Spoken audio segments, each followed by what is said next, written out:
Bienvenidas y bienvenidos al Círculo Internacional de Lectura Ibn Arabi.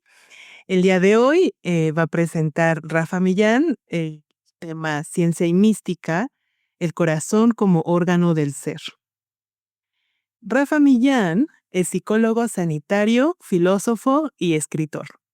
Licenciado en Psicología por la Universidad Autónoma de Madrid y con un máster en Filosofía por la Universidad Complutense de Madrid.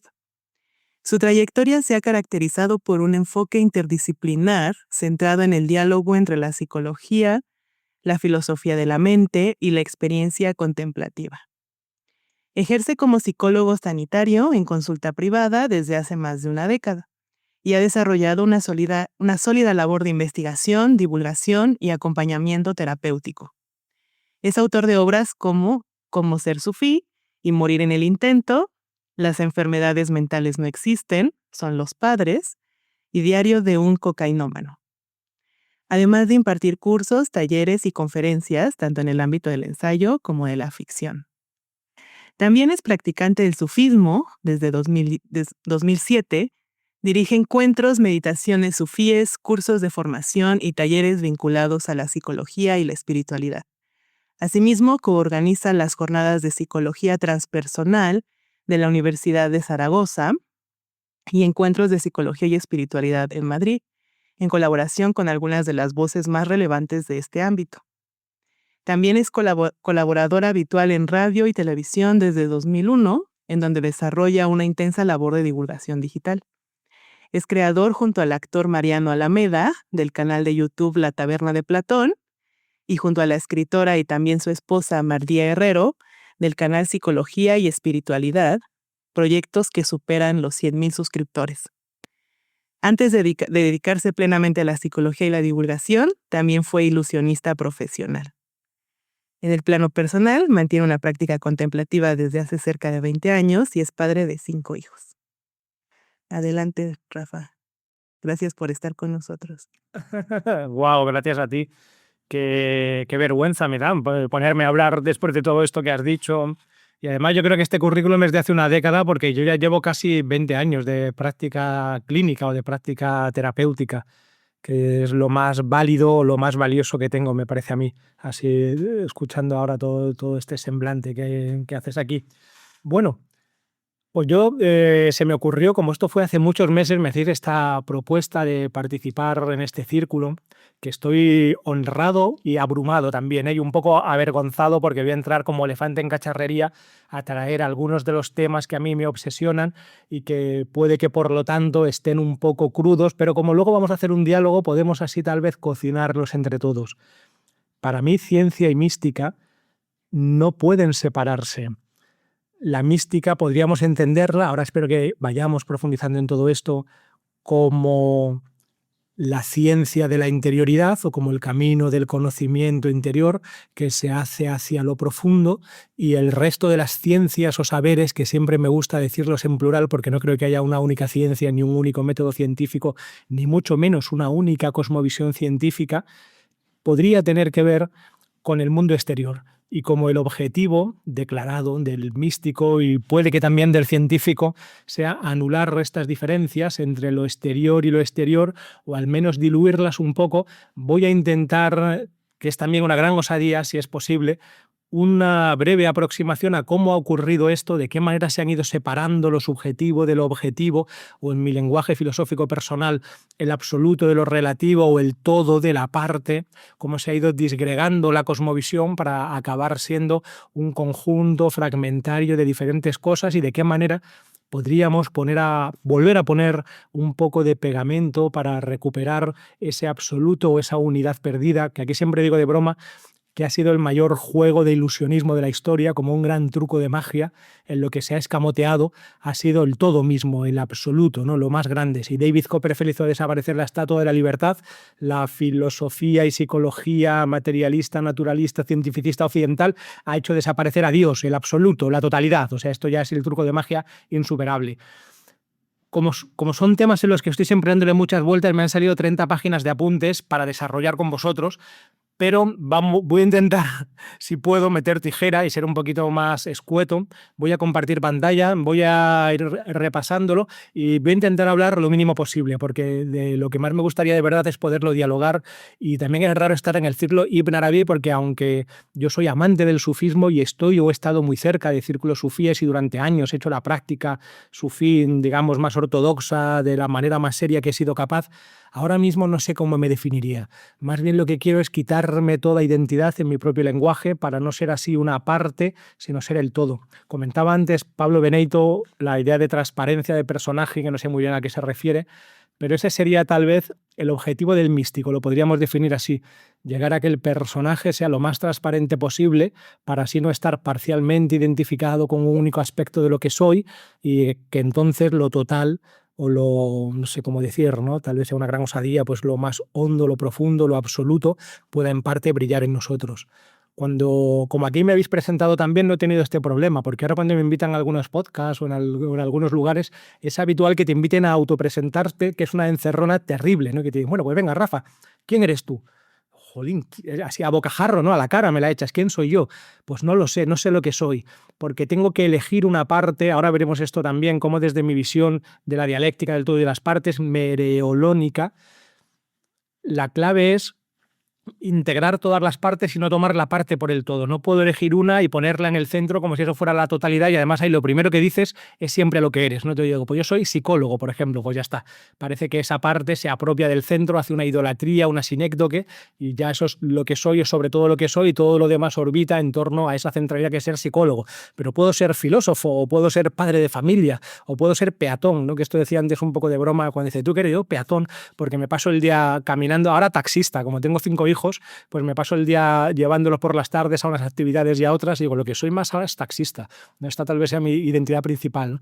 Y entonces lo que intento es ir quitándome, en la medida en que yo sea capaz, esas identidades parciales, incluso la de sufí, si es posible, para que al final llegara a ser nada, ¿no? Que sería el objetivo del derviche o del sufí, la famosa fanna, la aniquilación en la divinidad, como la polilla que se quema en la llama, pues vamos así quemando nuestras identidades hasta que, si Dios quiere, al final no quede nada para que podamos así acoger al todo. Pero bueno, voy a ver si comparto pantalla y os doy un poco la chapa con esto que traigo, a ver qué os parece. Piribiribín, a ver si lo sé hacer, porque llevo usando esto también años y todavía es un lío. Yo creo que ya está. Ciencia y mística, el corazón como órgano del ser. Vamos a ver qué quiero decir con esto. Voy a intentar, lo primero, como digo aquí, que sea una charla viva. No me gusta últimamente preparármelas demasiado, porque me parece que hoy en día, en los tiempos de la inteligencia artificial, del acceso a Internet y de Wikipedia, tenemos ahí toda la información y entonces lo más interesante que podemos hacer es ver cómo encarnamos eso que queremos decir, y más cuando estamos hablando de ciencia y de mística. Y entonces voy a hablar un poco de cómo lo entiendo yo y de mi propia reflexión personal. Por lo tanto, pues va a ser algo un poco en precario y un poco frágil, porque claro, yo no puedo competir contra cosmovisiones centenarias o milenarias o contra sistemas filosóficos enormes, pero hago lo que puedo. Y eso poquito que puedo, que espero que sea original, es lo que voy a intentar compartir. Porque si no, en estos tiempos corremos. Bueno, voy a contar esto. Siempre me gusta empezar con la sección anécdotas. Ay, no sé si decirlo aquí en este foro, pero bueno, lo voy a decir. Con la sección anécdotas bochornosas de la facultad, que tengo un montón, pues esta es una de ellas, de la Facultad de Psicología. Y era el sueño de un profesor mío, que para mí sería la peor pesadilla en realidad, que decía que la psicología entraría en su mayoría de edad cuando fuera capaz de hacerla un ordenador y pudiéramos prescindir, y son palabras literales, del molesto factor humano, porque de esa manera el ordenador o la máquina ya sabría exactamente lo que pasa, es decir, tendríamos un modelo o un mapa de la psique tan perfectamente detallado que ya no haría falta ningún tipo de creatividad ni de intervención por parte de ninguna persona, sino que de manera automática o mecánica, pues ante una serie de síntomas, como en medicina, que tampoco, pero bueno, ante una serie de síntomas, pues habría un tratamiento posible, y de esta manera se haría así de forma unívoca. Habría como test precisos que nos dirían cómo funciona nuestra mente y cómo tratar esas enfermedades, ¿no? Pues yo creo que la psicología, y estoy hablando de psicología en un sentido lo más hondo que soy capaz, precisamente ese saber que junta lo interior y lo exterior, ciencia y mística, sería justo lo contrario. esto lo vamos a saltar luego si hay tiempo, lo de las paradojas del sujeto, porque esto que planteaba mi profesor, que podríamos decir como el sueño o la pesadilla de cierto tipo de cosmovisiones naturalistas o cientificistas, sería que el mundo o la realidad fuera tan pequeña que cupiera en la realidad que cupiera dentro de mi cabeza, que yo la pudiera comprender. Yo esto lo llamo el mundo cráneo. Un mundo más pequeño que mi propio cráneo sería terrible realmente. Menos mal que no podemos comprender la realidad, que está llena de misterios, que está llena de infinitos, que está llena de alma, de corazón, de absolutos, y es precisamente, como veremos en mi sistema, ese absoluto y esa totalidad lo que da sentido a lo relativo y a cada una de las partes.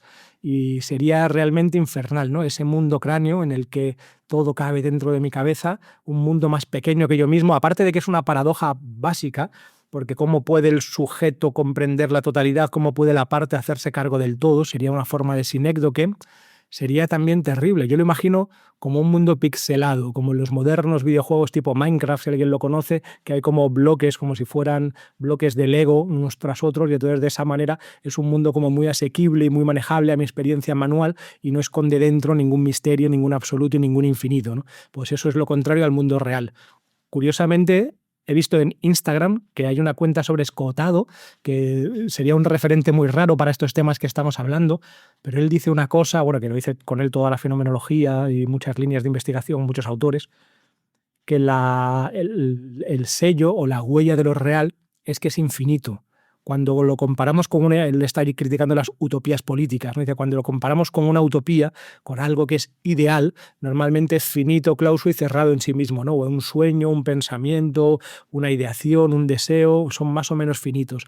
Pero en la realidad siempre podemos mirar cualquier cosa desde infinitos ángulos y además esa mirada nunca se agota, siempre trae contenido e información nueva, ¿no? El infinito es el sello de lo real, ¿no? Me encanta esta idea. Entonces yo vengo a decir que esa psicología como saber general o generalista tiene que ser una psicología, como decía antes, encarnada. Una psicología del corazón, que yo lo definiré como el epicentro sinóptico de la experiencia, es decir, el lugar donde se concentra o condensa toda la experiencia de mi ser, pero ya llegaremos a esto. Y también una psicología con corazón, es decir, en primera persona. Podríamos llamarlo, por lo tanto, una sabiduría, un saber saboreado. Qué duda cabe que en la psicología o en ese saber en donde ciencia y mística se unen, en ese corazón o en ese ser, debe de haber un desarrollo en tercera persona, en el lenguaje de la ciencia o de las ciencias, por supuesto. Lo voy a poner en plural porque en singular no lo aguanto, así. En segunda persona, es decir, debe de haber un elemento ético y hasta estético, ¿no? Ético y arte. Yo esto lo veo muy claramente en terapia. La terapia en contra de la pesadilla de mi profesor no puede ser solo una técnica o solo una ciencia, todo lo contrario. Es sobre todo un arte, no en el sentido de tecnético clásico, sino en el sentido moderno, porque tienes que acertar creativamente a descubrir algo nuevo en cada caso y al final siempre hay un centro o un núcleo de misterio irreductible al que no se puede atacar del todo. Y menos mal que es así, ¿no? Porque si no habitara en nosotros este misterio, si no hubiera algo teomorfo o deiforme en nosotros, si no estuviéramos como un ser medial en contacto con ese absoluto, no seríamos más que una cosa entre las cosas. Podríamos vivir en el mundo Minecraft o en el mundo cráneo sin que tuviéramos ninguna cualidad o dignidad especial, pero es porque habita en nosotros de alguna manera ese absoluto, como han dicho todas las tradiciones, por los que al final todo encuentro humano, y especialmente un encuentro humano significativo y procesual como es una terapia, tiene siempre un elemento artístico, un elemento desconocido y hasta un elemento metafísico y místico. Por eso tiene que ser también en primera persona. No concibo una psicología y casi diría una ciencia hoy en día que no tenga en cuenta el desarrollo del yo, el propio nivel de conciencia y un aspecto místico, entendido como estamos diciendo, como esa aceptación del misterio último que somos y esa búsqueda interior del máximo desarrollo de mi, ¿no? De mi yo, hasta que al final, como la polilla en la llama, me voy deshaciendo de todas las identificaciones parciales para intentar llegar más profundo hasta la totalidad. Y eso sería para mí una sabiduría, un saber saboreado en el sentido más clásico del término, ¿no? Que tiene un aspecto filosófico, tiene en cuenta las partes, lo psicológico y también el todo, lo espiritual. Porque y aquí doy también otro apunte de mi visión meriolónica, de meros, parte, olos, totalidad en griego. Yo me he inventado esto, he visto que casi nadie lo usa porque lo he buscado en internet y no existe, me parece un término muy evidente, ¿no? El de meriolónica o holomérico, no lo tengo muy claro todavía. Y desde un punto de vista psicológico, desde una mirada meriolónica o una cosmovisión meriolónica, yo definiría la psicología como el aspecto en el que yo, como totalidad, voy a dejar de compartir de vez en cuando para que me veáis, así, el aspecto en el que yo, como totalidad, me hago cargo armónicamente de cada una de las partes que me componen. Es decir, estamos como constituidos por un montón de elementos y dimensiones que ni siquiera están muy claros cuáles son, y menos mal, pues tenemos elementos y dimensiones individuales, sociales, familiares, conscientes, inconscientes, búsqueda de sentido, fisiológicos, afectivas, emocionales, y hay que organizar o ordenar toda esa realidad interna y externa que somos para dotarle de una cierta armonía y de un cierto sentido y que no haya grandes disonancias o grandes cacofonías. Para mí aquí la palabra clave es armonía. Que alguien hablaba antes de la mística islámica y voy a hacer también, voy a ser muy osado y voy a sugerir que tal vez la mejor traducción para la palabra Islam sea armonía, precisamente armonía de conjunto, el encaje armónico de las partes en la totalidad. Y como voy a hablar mucho de la dialéctica del todo y de las partes, lo voy a definir de una manera muy sencilla, con un ejemplo muy claro, aunque de esto tengo un montón de horas de clase en mi curso, sobre mi visión meriolónica, y espero poderlo desarrollar en la tesis que estoy queriendo iniciar. Entonces sería la relación del todo y de las partes. Para mí se ve muy claro las notas dentro de una melodía. Las notas son las partes que componen la melodía, pero a la vez la melodía completa, el todo, gravita ausente, está de alguna manera contenido y cifrado en cada una de las notas y en cada una de las partes. Y el sentido de esa nota, el ser esa nota y no otra, su belleza, viene precisamente del encaje armónico en tiempo, ritmo, duración, etcétera, de esa parte en la totalidad de la melodía. Si la nota dura más o dura menos o tiene otro timbre, de alguna manera sería disonante o cacofónico, no estaría armónicamente encajada. Y esa misma nota, que esto para mí es alucinante, o sea, de hecho esto a mí me rompió la cabeza, esa misma nota fuera de su melodía se convierte en un ruido absurdo, no tiene sentido, adquiere el sentido siendo la misma materialidad sonora, la misma vibración de aire exactamente, pip, exactamente, sin embargo dentro de su melodía, pi, pi, pi, pi, es donde adquiere sentido porque está contenido o cifrado en esa nota a la totalidad. Es como si cada nota fuera un ángulo o una perspectiva de la totalidad. También lo podemos ver así, ¿no? Cada ángulo de un objeto está... Nunca podemos ver el objeto en su totalidad, ¿no? Esto es muy loco, ¿no? Tenemos, por ejemplo, la experiencia de cuchara como algo tan manual y cotidiano y, sin embargo, nunca jamás en nuestra vida hemos visto una cuchara completa. Solo la podemos ver por ángulos o por partes, pero la cuchara entera está a la vez contenida en cada ángulo y en cada parte. Y para ir descifrando la cuchara, cuando no tenemos una idea del todo, necesitamos varias presentaciones de un objeto para irnos haciendo una idea de la totalidad. Por eso la primera vez que escuchamos una melodía que no hemos oído nunca no nos dice nada, porque si no tenemos una idea del todo, no podemos hacer inteligibles cada una de las partes, porque nada es nada si no es en función del todo. Reglas meriolónicas, el todo en la parte en el todo, nada es nada si no es en función del todo. De tal manera que tenemos que tener una idea de la totalidad, y yo incluso diría de la totalidad de las totalidades, de lo absoluto, para poder hacer inteligible y dar sentido a cada una de las partes. De tal manera que el sentido de una palabra pues tiene que ver con todo el universo del lenguaje, con el contexto en que está dicho. Aquí se ven todos los horizontes hermenéuticos que se ha tratado en la filosofía y especialmente en la filosofía del lenguaje del siglo XX. Nada significa nada si está separado. Para entender una palabra tengo que entender, digamos así, todo el universo del lenguaje en su conjunto, o para entender un símbolo, todo el sistema simbólico, y de esa manera, como por relación sincrónica, gramatical, sintáctica de unos con otros, voy entendiendo la totalidad. Entonces, para mí lo psicológico sería esto. Lo psicológico sería el cómo yo soy esa totalidad armónica o mandálica, esos símbolos del sí mismo junguiano, por ejemplo, que me hago cargo armónicamente de coordinar como el director de orquesta sinfónicamente todas las totalidades que soy. Y entonces hay un momento en que tengo que ir a comer, otro momento en que tengo que dormir, tengo que meter cierta energía para ganar dinero, tengo que a la vez buscar el sentido de mi vida y tengo que tener un horizonte metafísico y tengo que ver a mi mujer un rato y estar con mis hijos y ser taxista. Pues tengo que coordinar todo esto armónicamente. Y esos serían los aspectos psicológicos, en donde yo soy una totalidad para cada una de las partes que me componen. De hecho, como me estáis permitiendo hacer humor, siempre digo que quiero escribir un libro que se llamaría así Dialéctica del todo y de mis partes, ¿no? Que sería un libro de psicología, pero Mardía, mi mujer, no me deja, yo creo que con buen criterio. Así que de momento, ya sabéis que me gustan títulos que provoquen un poco, porque si no hoy en día nadie los lee. Ahora estoy intentando hacer una tesis por cortesía de Pablo Benito y de José Antonio Antón, y entonces cuando me lo planteé hace un montón de años, decidí escribir este libro, el de las enfermedades mentales no existen, son los padres, de lo que iba a ser una tesis entonces, porque leí un artículo que decía ¿cuánta gente de media lee una tesis doctoral en España? ¿No? Pues según este artículo, un artículo científico muy serio, contando el director de tesis, 0,9 personas. Es decir, ni el director de tesis se lo mira encima, ¿no? Se lo lee a fondo, ¿no? Decía, estoy un poco de broma, pero solo un poco, ¿eh? Así que dije, bueno, voy a escribir un libro y con un título llamativo, porque así por lo menos alguien me va a leer, ¿no? Y así ha sido, ¿no? El libro ha tenido relativo dentro de un ámbito pequeño, pues relativo éxito. Y entonces algún día escribiré a lo mejor Dialéctica del todo y de mis partes, con permiso de Mardía, ya veremos. Y no se hablará ni una palabra de sexualidad, ¿eh? Va a ser filosofía dura y pura y metafísica. Entonces lo psicológico es como yo como totalidad me hago cargo de mis partes, y lo espiritual sería el otro aspecto, porque aquí se ve como todos somos una realidad medial, que esto está en todas las tradiciones, no hay que detenerse, somos totalidad y parte a la vez, absoluto y relativo, y es como yo, como parte, encuentro una totalidad mayor en la que encajar. Esto sería para mí el aspecto espiritual en un sentido muy amplio del término, que lo estoy manejando ahora. Por ejemplo, ¿cuál es la melodía en la que yo puedo cantar, en la que yo puedo resonar en mi aspecto de nota? Porque somos ambas cosas, nota y melodía.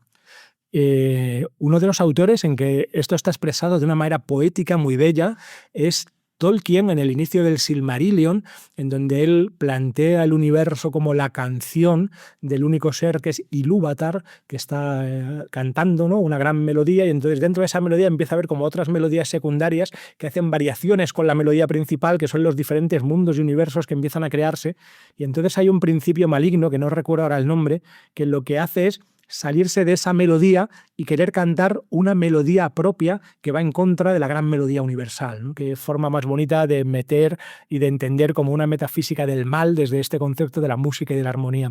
Y al final, esto es el principio del Silmarillion, es muy fácil encontrarlo en internet y es precioso, y al final el propio Ilúvatar se da cuenta que este principio, ¿no? Que es Sauron, luego será Sauron, ¿no? De ahí saldrán como todas las estirpes de orcos y de malvados, que este principio aparentemente maligno y de desorden que está cantando su propia canción, es decir, en mi lenguaje intentando poner el todo de su parte, siendo parcial, en vez de ponerse como parte al servicio del todo, al final es incluso positivo porque hace que todos los demás tengan que esforzarse en hacer unas melodías mucho más complejas, y eso es lo que da misterio, profundidad, sentido y complejidad al cosmos y a la gran canción de Ilúvatar, ¿no? Tiene que haber un principio maligno que vaya a lo suyo, digamos, para que todo tenga sentido.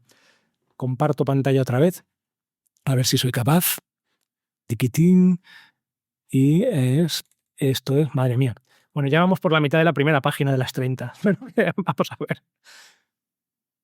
Bueno, esto era, sí, podemos decir esto, ¿no? ¿Cómo es posible que un psicólogo llegue a negar, como ocurría en la facultad, la propia experiencia interior y la propia consciencia, y seamos nada más que objetos? Esto era terrible, ¿eh? Una tortura, un gota a gota intelectual, en el que en las primeras, yo venía de filosofía, entonces lo pasé muy mal, porque en las primeras clases de todas las asignaturas en primero, lo primero que se te decía es, bueno, yo creo que no voy a hacer, bueno, esto quería hacer un homenaje a José Antonio Antón Pacheco con su libro de metafísica, que esto me parece increíble, que alguien pueda publicar sin complejos un libro de pura metafísica en el siglo XXI, y esto me ha enamorado. De hecho, yo estoy pensando que si alguna vez publico el mío lo voy a llamar así, Metafísica sin complejos, ¿no? Que me parece también en línea de títulos graciosos para hablar así del ser en sentido puro y duro y fuerte, ¿no? Bueno, pero yo creo que no voy a compartir, os voy a contar algunas anécdotas y luego voy a ir directamente al final, porque es que me he preparado demasiado material. Vamos a hacer este ejercicio. Vale. Sí, ya lo tengo. Otra vez volvemos, sección anécdota bochornosa de la facultad. Cuando estás empezando y te venía como esta continua tortura de ¿qué es la psicología? Esto era lo primero que se te planteaba siempre en la carrera, ¿no? ¿Qué es la psicología en las primeras asignaturas? Y entonces todo el mundo, pues, no sé, el saber de uno mismo, el estudio de la psique individual, de la mente, el alma, ¿no? ¿Qué será la psicología? Y hasta que al final decían, no, espera, la psicología es una ciencia, eso no es una ciencia. Sí, sí, una ciencia, no, sí, una ciencia. ¿Qué ciencia? La ciencia cuyo objeto de estudio es la conducta observable. Esto era en la carrera, al menos en España, cuando yo estudié hace 20 años, era el discurso único, ¿no? Y no se veía absolutamente nada de ninguna otra escuela que no fuera el conductismo puro o lo cognitivo-conductual, que era otra forma, digamos, un poco más elaborada, hormonada de conductismo en realidad, pero que se manejaba en la misma metafísica, en la misma ontología y en la misma cosmovisión naturalista plana o incluso materialista plana. Y luego venía otra vez otro profesor y te hacía la misma pregunta, ¿no? Como ya que ya habías aprendido. ¿Qué es la psicología? Ya todos lo sabíamos. Es la ciencia cuyo objeto de estudio es la conducta observable. Y ya te ponían un positivo, ¿no? Son conductistas, ¿no? Saben, y así, ¿no? De esta manera enseguida se te quedaba. Y yo recuerdo reflexionar con un amigo que venía también de filosofía conmigo, que decía, es muy raro, ¿no? Porque tengo la sensación de que están haciéndonos un lavado de cerebro, de que la idea que traíamos al principio de que es la psicología está cambiando y hay que repetirlo tanto porque precisamente la psicología no es una ciencia o no es solo una ciencia, porque si no, ¿por qué hay que repetirlo tanto? ¿No? Aquí lleva razón el bueno de Freud, ¿no? Accusatio non petita, ¿no? Como era esto, no excusato non petita, accusatio manifiesta. ¿Por qué hay que repetir tan machaconamente una y otra vez en todas las asignaturas, dedicando a veces la mitad del contenido de una asignatura a convencerte de por qué la psicología es una ciencia? Esto no te lo imaginas en una ciencia de verdad, en física o en matemáticas que se pasen varios meses del temario explicándote por qué la matemática o la física es una ciencia, porque como ahí hay contenidos de verdad, hay que ver los contenidos, ¿no? Y yo creo que esto ha pasado porque ha habido una especie de complejo epistemológico de inferioridad en las llamadas, mal llamadas, pero me hace gracia el término, ciencias blandas, que precisamente como se saben blandas, por compensar, por un complejo compensatorio, quieren ir de duras y quieren ser más duras que nadie. Entonces tiene que ser la psicología, una ciencia o la biología, digamos la física, es a la que menos le está pasando esto, que hace mucho ya que está como en otros horizontes muy lejos del materialismo original de los del siglo XVII y XVIII. Sin embargo, en biología todavía no se han enterado tanto y la psicología está por uvas, sigue todavía una cosmovisión materialista, pero burda del siglo XVIII en muchas ocasiones, ¿no? Lo cual es muy alucinante. ¿Y cómo ha pasado esto? Pues yo diría que ha habido una separación para... A ver, la consciencia se ha hecho un problema, el problema difícil o el problema duro, ¿no? De Chalmers, el hard problem, entender qué es la consciencia y por qué existe la conciencia. Un profesor mío decía que era un molesto epifenómeno, ¿no? Estas palabras no las olvido nunca. ¿Qué es la consciencia? Un molesto epifenómeno que no debería estar ahí, porque claro, es lo contrario a la conducta observable. Y aquí voy a meter un chiste verde, también con vuestro permiso, que lo he contado varias veces, algunas me lo habréis escuchado, ¿no? Se supone, lo contábamos en la carrera, se supone que un conductista, en cuanto que no cree que haya un acceso privilegiado a la propia experiencia interior, de hecho muchos de ellos son directamente eliminativistas, o sea, niegan que exista la conciencia en modo alguno, que eso es ya, o sea, rizar el rizo, es algo increíble, el increíble juego de la conciencia negándose a sí misma. Pues entonces un conductista puro para el que solo hay caja negra entre estímulo y respuesta, pero no hay una experiencia interior, está con otro conductista, son un matrimonio, digamos así, de conductistas, un hombre y una mujer, que se dice el uno al otro cuando acaban de hacer el amor, ¿no? Pues se dicen, tú te lo has pasado muy bien. ¿Y yo qué tal? He disfrutado. Claro, porque solo pueden tener acceso a la conducta observable, ¿no? Entonces a mí se me ocurría como otra versión del chiste, ¿no? Cuando dicen, ¿qué es la consciencia? Un molesto epifenómeno de la conducta, que es lo realmente científico, la conducta observable, que no debería estar ahí. Y entonces a mí se me ocurre que esta misma pareja podría acabar de hacer el amor y dice, ¿qué tal? Dice, epifenomenal, ¿no? Pues ya está, este es el chiste, perdón. Y ahora seguimos con el contenido, ¿no? Pues eso, ha habido como una separación a lo largo de la historia. Esto lo pensaba desarrollar, pero no lo voy a hacer y además yo creo que ya todos vosotros, probablemente incluso mejor que yo, estáis al día de esto. Cómo la filosofía o la historia de la cosmovisión occidental, luego que no se me olvide volver aquí, porque esto es lo más importante que quiero hacer hoy, lo de vivir sin cabeza. Se ha ido haciendo eso el peor juego de magia que hay, que es escamotear la consciencia hasta el punto de que sea un hard problem, no un problema duro, cómo integramos la consciencia en una cosmovisión completa del exterior y del interior, o sea, ciencia y mística, un saber del corazón integrado. Y entonces yo había pensado hacerlo así, ¿no? Primero mostrando a pues, Galileo, que empieza a hablar de que hay como una realidad matematizable, el libro de la naturaleza está escrito en lenguaje matemático y los aspectos subjetivos son como secundarios, luego Descartes, luego ya Locke, Hume, etcétera, ¿no? Todos. De hecho, aquí tenéis la imagen de Galileo, que siempre es bonito, ¿no? Ver la imagen y la cara de la persona para que así de esta forma pues podemos ver algo de su alma, ¿no? Se ve aquí a Galileo perfectamente, lo veis, ¿verdad? Aquí otra de Galileo. Vale, es una broma, lo siento. Es que cada vez que veo a este actor que es Carra Elejalde, no puedo evitar pensar en esta imagen, ¿no? Yo los veo exactamente iguales. No, o sea, disculpa, pero no vemos esas imágenes. Estamos con una imagen de la transparencia del corazón. ¿Ah, sí? Claro. ¿Ah, sí? Ah, qué raro. Ah, pues debo ser yo. Ah, vale, vale, pues estaba enseñándoos un montón de cosas. A ver, ¿y cómo lo hago? ¿Qué ha pasado? Ahora yo no os veo ni a vosotros ni veo nada. Puedes dejar de compartir y volver a compartir. Ah, vale, a ver, dejar de compartir. Sí, compartir. Vaya, pues no me ha entrado la broma, ¿eh? Ahora veréis lo que os quería enseñar. El corazón, esto debe ser. Ahora sí se mueve. Ahora sí. Ah, vale, vale. Pues eso, lo del gran juego de magia, el hard problem, todo eso. Entonces aquí tenía eso, las imágenes de Galileo que os quería enseñar. ¿De acuerdo? Eso es. Aquí está, ¿no? Se ve claramente que está esa. Bueno, luego ahí va a leeros alguna parte del ensayador, pero no hace falta, ¿no? Yo creo que está claro.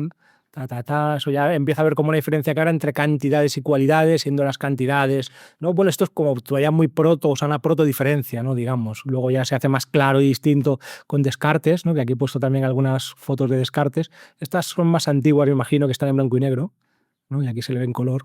Y entonces, bueno, pues eso, ya una diferencia entre lo cogito, lo extenso, etcétera. Y este es como un hechizo tan potente, ¿no? Por decirlo así, el que si fuera un mago que está cambiando el imaginario de su época, ¿no? Ya sabes que magia, imagen y mago imaginario, o cosmovisión, es una magia, es un hechizo tan potente que aún estamos hipnotizados con esto, por lo menos en las facultades de psicología, y no somos capaces de escapar, por mucho que lo pretenden hacer de este dualismo cartesiano. Se quiere escapar negando el lado de la consciencia. Por eso es un problema. Si solo hay materia, si solamente hay res extensa, solo lo que se puede pesar y medir y tocar es real, pues entonces toda mi experiencia interna no es real. Volvemos al chiste de los conductistas, ¿no? Y además no se puede pensar fuera de ahí. Por eso la modernidad pierde el absoluto. Se hace ese juego de magia en que se pierde la totalidad o se mata la divinidad. Porque Dios o lo absoluto es por definición aquello que no es una cosa, lo que no tiene atributos o cualidades relativas, porque si tuviera algún tipo de atributo o cualidad ya sería un aspecto relativo y no sería el todo, sería una parte y no sería el todo. Y como solamente podemos pensar en términos materiales o materialistas o naturalistas, pues parece que no se puede pensar lo absoluto y entonces se piensa en Dios en términos de como algo que puede existir o no existir, ¿no? Que esto es muy alucinante. ¿Cómo podemos pensar en Dios como algo que existe o no existe? Luego es un Dios relativo y con atributos, ¿no? Y aquí siempre digo lo mismo, el Dios que puede existir o no existir es un Dios que no existe, está claro, porque tiene como atributos o cualidades. De hecho, todos los ateos llevan razón en esto. Yo cuando discuto con un ateo le digo, a ver, ¿cómo es este Dios en que tú no crees? Claro, un Dios que se puede creer o no creer, una cosa muy rara y solamente propia de nuestra cultura, yo creo. Y dice, pues un señor con barba blanca, tal, claro, es que en ese Dios no se puede creer. Pues una cosa, tal, un principio cósmico, claro, es que eso no se puede creer. Un Dios como un aspecto más o como una cosa que tenga algún tipo de límite o atributo, entre otras cosas, pues eso no es Dios, porque el absoluto es la condición de posibilidad de todo lo demás. Luego no puede quedar atrapado, sería una sinécdoque, tomar la parte por el todo en el ámbito de lo relativo, un Dios que pueda existir o no existir. Entonces, bueno, poco a poco, en lo largo de la historia de la filosofía, Locke, Comte, etcétera, pues se va a esa idea matemático, desconfianza de lo sensible, mecanización de la naturaleza, muerte del alma, muerte de Dios y ya lo último, psicología cognitivo-conductual, que esto ya es el mal final del videojuego, ¿no? ¿Cómo sería el jefe final del videojuego? Que luego meten, que yo con esto tenía unas discusiones, la idea de representación, ¿no? Yo recuerdo una clase en que decían, bueno, ya hemos superado el dualismo cartesiano porque ya sabemos que solo existe el cerebro, ¿no? El monismo materialista, solamente hay materia y cerebro. Y el cerebro se representa al mundo, ¿no? Esto es lo que decían, metían esta categoría de representación, que era la categoría básica de la psicología cognitivo-conductual en mi época. Y decía, espera, pero ¿quién se representa el mundo? ¿Dónde se representa ese mundo? Luego hay de alguna manera, aunque no sea de la misma categoría ontológica si quieres, una res cogitans también, hay alguien que está, ¿no? Psicología cognitiva además, los que quieren matar a Descartes, ¿no? Como si todo fuera materia, ¿dónde se está representando ese mundo, ¿no? Pues eso, un Dios materia o un Dios cosa entre las cosas, pues no puede ser, ¿no? Está claro que ese Dios no existe, ¿no? Locke, aquí tenéis también, ¿no? Siempre está bien ver la cara de John Locke, bueno, esta imagen. Bueno, por lo menos veo que Pablo se ríe, ya me doy por satisfecho. Y había hecho así como... Esto lo estoy repasando también para la tesis, para un capitulillo, ¿no? Pues cómo se ha dado como esta brecha, cómo se han dado la brecha entre el sujeto y el objeto, o entre la cantidad y la cualidad, o entre el todo y la parte, o entre lo absoluto y lo relativo, que son diferentes aproximaciones para un mismo fenómeno. Y bueno, aquí por citar unos pocos que me da una vergüenza terrible porque te dejas todos, ¿no? Pues Galileo, Descartes, Locke, con lo de las cualidades primarias y secundarias, Francis Bacon, el método experimental, Hume, en las de percepciones, la metría del hombre-máquina, materialistas, Comte, por supuesto, el positivismo, Círculo de Viena, Watson Skinner, Wundt, el laboratorio antropométrico, bueno, etcétera, ¿no? Hay también reacciones, ¿no? Pues el romanticismo, Bergson, Heidegger, bla, bla, bla. ¿Vale? Entonces, como veo que me estoy quedando sin tiempo, voy a ir al final. Sí, aquí estábamos hablando de que esa conciencia no puede ser relativa, sino absoluto. Y entonces, ¿dónde está esa conciencia en nosotros? Tranquilo con el tiempo, por favor. Sí, vale. Vale, es que quiero dialogar, porque veo algunos que me miráis muy serios, otros que se ríen de vez en cuando y quiero llegar a ver si esto es como lo que estoy diciendo es absurdo o tiene algún sentido. Vale, entonces sí, yo creo que voy a resumir esto, lo leo un poquito y os lo voy a resumir mejor porque es que aquí es demasiado. Vale. Entonces, mi propuesta no sería aquello que estoy empezando a atisbar basado en una experiencia. Yo tuve una experiencia de infancia que fue cuando empezó a interesarme este tema de filosofía de la mente, en el que yo estaba intentando descubrir cómo era mi propia experiencia de ser, y de ser un sujeto y de tener una interioridad, ¿no? Justo lo contrario a lo que estábamos diciendo, que sería como ese ideal conductista de que solo existe un mundo externo, que de hecho es un cortocircuito. ¿Sois capaces de intentar concebir cómo sería un mundo o un universo en que no existiera ningún tipo de conciencia que se apercibiera o ningún tipo de interioridad o de sujeto que diera cuenta de ese mundo, un mundo sin conciencia? Es como un cortocircuito imposible, porque de hecho podría haber como infinidad, miríadas, millones y trillones de esos mundos sin conciencias aquí mismo entrelazados con el nuestro de mil maneras, y como no hay nada ni nadie para darse cuenta de ellos, como un absurdo conceptual. Pero bueno, lo que quería ir es a esta experiencia de infancia que tuve con unos 8 años, tumbado en la cama, y donde empecé a tomar conciencia, porque ya, por extraño que parezca, desde esa edad me interesaban estos temas, de lo extraño que era sentirme ser. Y empecé, de hecho, desde entonces a definir la conciencia erróneamente como la sensación de ser, y de ser yo mismo. Y era como dar la vuelta a la cámara, mirar para adentro y darme cuenta de que había algo ahí también tautológico y paradójico, como una serpiente, una pescadilla que se muerde la cola, un uroboros, en el de ser yo el que se da cuenta de que soy yo, dándose cuenta de que soy yo.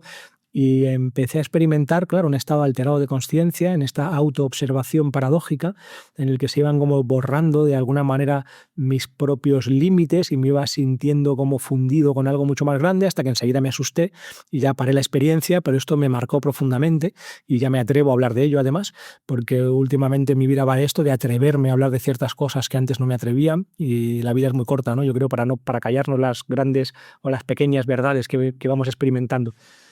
Y entonces a partir de ahí me empezó a interesar el ámbito de la conciencia como esta sensación de ser, o este saberse ser, o el ser que se es, o algo así.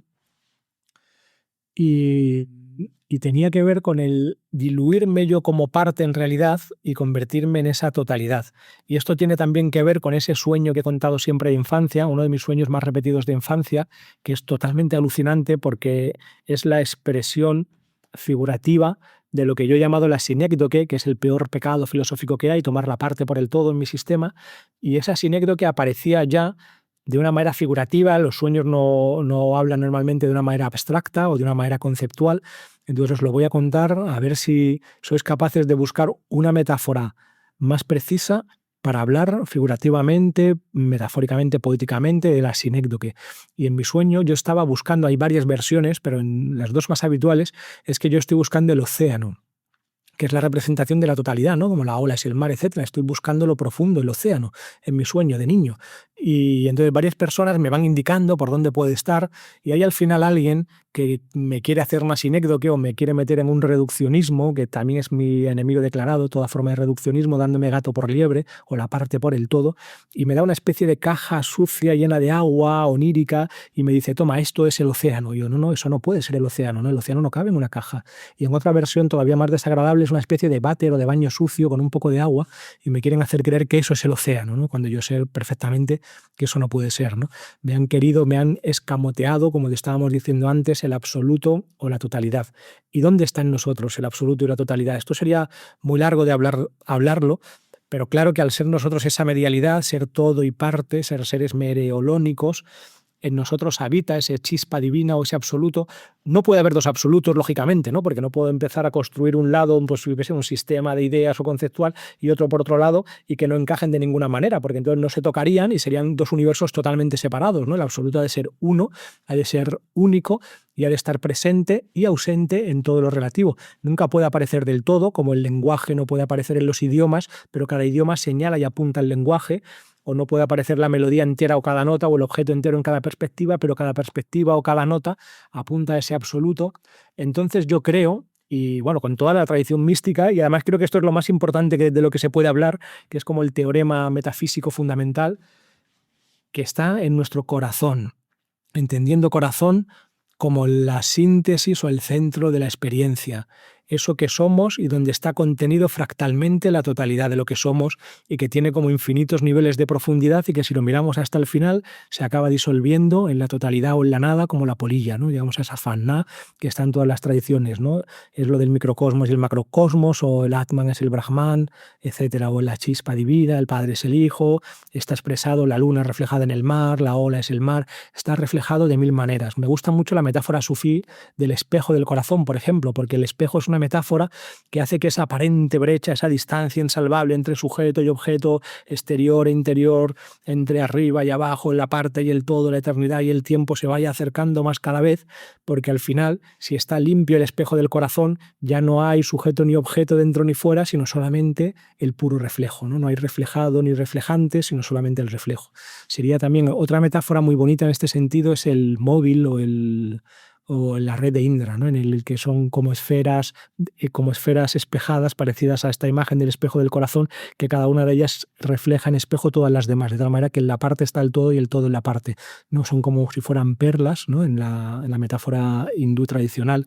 También en el budismo, en el Vedanta Advaita, por supuesto en el sufismo, en todas las místicas apofáticas, esta idea que estoy diciendo está presente. Y entonces voy a acabar con un ejercicio muy, muy tonto y muy divertido, que en el que vamos a intentar señalar lo único que no se puede señalar, porque es la condición de posibilidad de todo señalamiento, que es lo absoluto y la consciencia. Entonces, aunque como ustedes son grandes académicos, no sé si va a tener sentido, pero os animo a que lo hagáis conmigo para vivir esta pequeña experiencia. Es un detalle, no es algo tan importante. Está basado en un libro que me llamó mucho la atención, de Douglas Harding, que se llama Vivir sin cabeza. Y parte de la idea de que Douglas Harding tiene una especie de experiencia mística que me recuerda un poco a mi experiencia de infancia, estando en la montaña, empieza a mirarse a sí mismo, vamos a hacerlo, y entonces mira sus pies, ¿no? Luego mira sus piernas. Vamos a intentar mirarnos además sin que haya ningún prejuicio de la pura malla, haciendo como el paréntesis fenomenológico, ¿no? Que no haya ningún prejuicio de nuestra experiencia pasada. Vamos a ser como niños recién nacidos o como un alienígena que de repente cae aquí, nos damos cuenta que nuestra memoria puede ser engañosa y no le hacemos mucho caso y estamos solo en la experiencia pura de este instante. Y entonces vemos nuestros pies, vemos nuestras piernas, el barrigón en mi caso, luego sigo subiendo y ya el pecho. Y cuando quiero llegar a verme la cabeza, donde debería estar mi cabeza está toda esta habitación, está este ordenador, está la cámara, está el micro, están ustedes. Otra vez, luego vuelvo a mirar y donde debería estar mi cabeza encuentro el universo en su conjunto. Entonces Douglas Harding se toma en serio esta experiencia. Dice, espera, ¿se puede vivir sin cabeza? Yo llevo toda la vida pensando que tengo cabeza, pero esto puede ser un prejuicio, lo de que tengo cabeza. Sí, hombre, sé que tengo cabeza, porque hay veces que me duele aquí. No es que cuando me duele aquí lo que me está doliendo, según donde esté, puede ser el techo o el cielo. No es que me veo en un espejo cuando me miro. Dice, bueno, pero eso es una imagen reflejada que está fuera de mí, en el lugar donde debería estar mi cabeza y está el universo entero. Hay un espejo que refleja una cabeza, que son unas manchas de luz en el espejo o unas manchas de luz en una foto. Eso no es una cabeza. Es que si me toco, noto como una presión, una sensación, y dices, sí, hay una supresión, pero eso no es mi cabeza, ¿no? Y de una manera, bueno, casi parece de broma, pero se va tomando en serio esta experiencia de vivir sin cabeza y genera una especie de mitología personal, ¿no? Que yo voy a decir algo muy raro, que desde la física actual, desde la relatividad en adelante, en que sabemos que no existe la simultaneidad, que no hay un único universo en que todos compartimos con unas coordenadas cartesianas absolutas, ¿no? Sino que el universo es relativo para cada consciencia, o parece que todo apunta en esa dirección en la nueva física ya desde Einstein, ni siquiera yéndonos a la cuántica. ¿Por qué no va a ser así? En los videojuegos en 3 dimensiones, por ejemplo, antes estábamos diciendo que había como una separación entre res extensa y res cogitans, entre sujeto y objeto. Entonces, si todos son objetos y es materia, parece muy difícil ver cómo de ahí sale la consciencia, la experiencia consciente, pues eso es un hard problem. Sin embargo, lo contrario es mucho más fácil. Si lo primero que hay es la consciencia, si el universo es como en el idealismo, más parecido a una gran idea, parece que es más fácil sospechar cómo puede haber dentro de ese ámbito de consciencia un espacio de regularidades que sea parecido como a nuestro mundo físico, ¿no? Como por ejemplo ocurre en los videojuegos, ¿no? Que son como los videojuegos en 3 dimensiones, que son unas ecuaciones puramente inmateriales en la memoria de un ordenador y generan totalmente la ilusión fenoménica de un mundo perfectamente tridimensional por el que el jugador se mueve, o en mis propios sueños, ¿no? Que ocurre de alguna manera dentro de mi consciencia y es como un mundo que aparentemente se opone a mí hasta cierto punto. Entonces, si solamente hubiera dentro de esa división, en ese lado, digamos, del idealismo, parece que no habría ese hard problem desde el lado del materialismo, ¿no? Sin posicionarme, ni a un lado ni al otro por ahora. Entonces, ¿por qué no va a ser así como decía, ¿no? Es posible, como en estos videojuegos, si tú desprogramas o... ¿Cómo se llama esto, no? Cuando miras cómo va la programación interna de algunos videojuegos, en los videojuegos en primera persona que se llaman, que sería algo equivalente a nuestra experiencia, en que tú lo estás viendo desde los ojos del jugador, como si estuvieras metido dentro de ese mundo. Cuando tú desprogramas y piras la cámara fuera, todos los personajes tienen cabeza menos tu propio personaje, porque es donde está metido el jugador, ¿no? Y esto es muy interesante desde esta metáfora de Douglas Harding de vivir sin cabeza. Y en este juego puede haber espejos, en el videojuego claro, está programado de manera que en el espejo sí veo mi cabeza, ¿no? Pero nunca he llegado a tener la experiencia de cabeza. Cuando juegas al videojuego y eres capaz de verlo desde fuera, que es imposible, ¿no? Ahí se ve muy claro que el personaje principal, sobre todo en videojuegos antiguos, no tiene cabeza porque no tiene sentido programarla, ¿no? Porque es algo que nunca vas a ver. Entonces ahora vamos a hacer basándonos en esta idea un poco tonta, vamos a hacer el experimento de señalar lo inseñalable, la consciencia y el absoluto, lo que no tiene ningún tipo de atributo en nosotros. Y para esto vamos a señalar primero a un objeto externo. Por ejemplo, yo señalo al micrófono. Cada uno señala con su dedo. Hacedlo. Te estoy viendo, Pablo. Señala. Así me gusta. Cada uno señala un objeto. Por ejemplo, yo señalo al micrófono.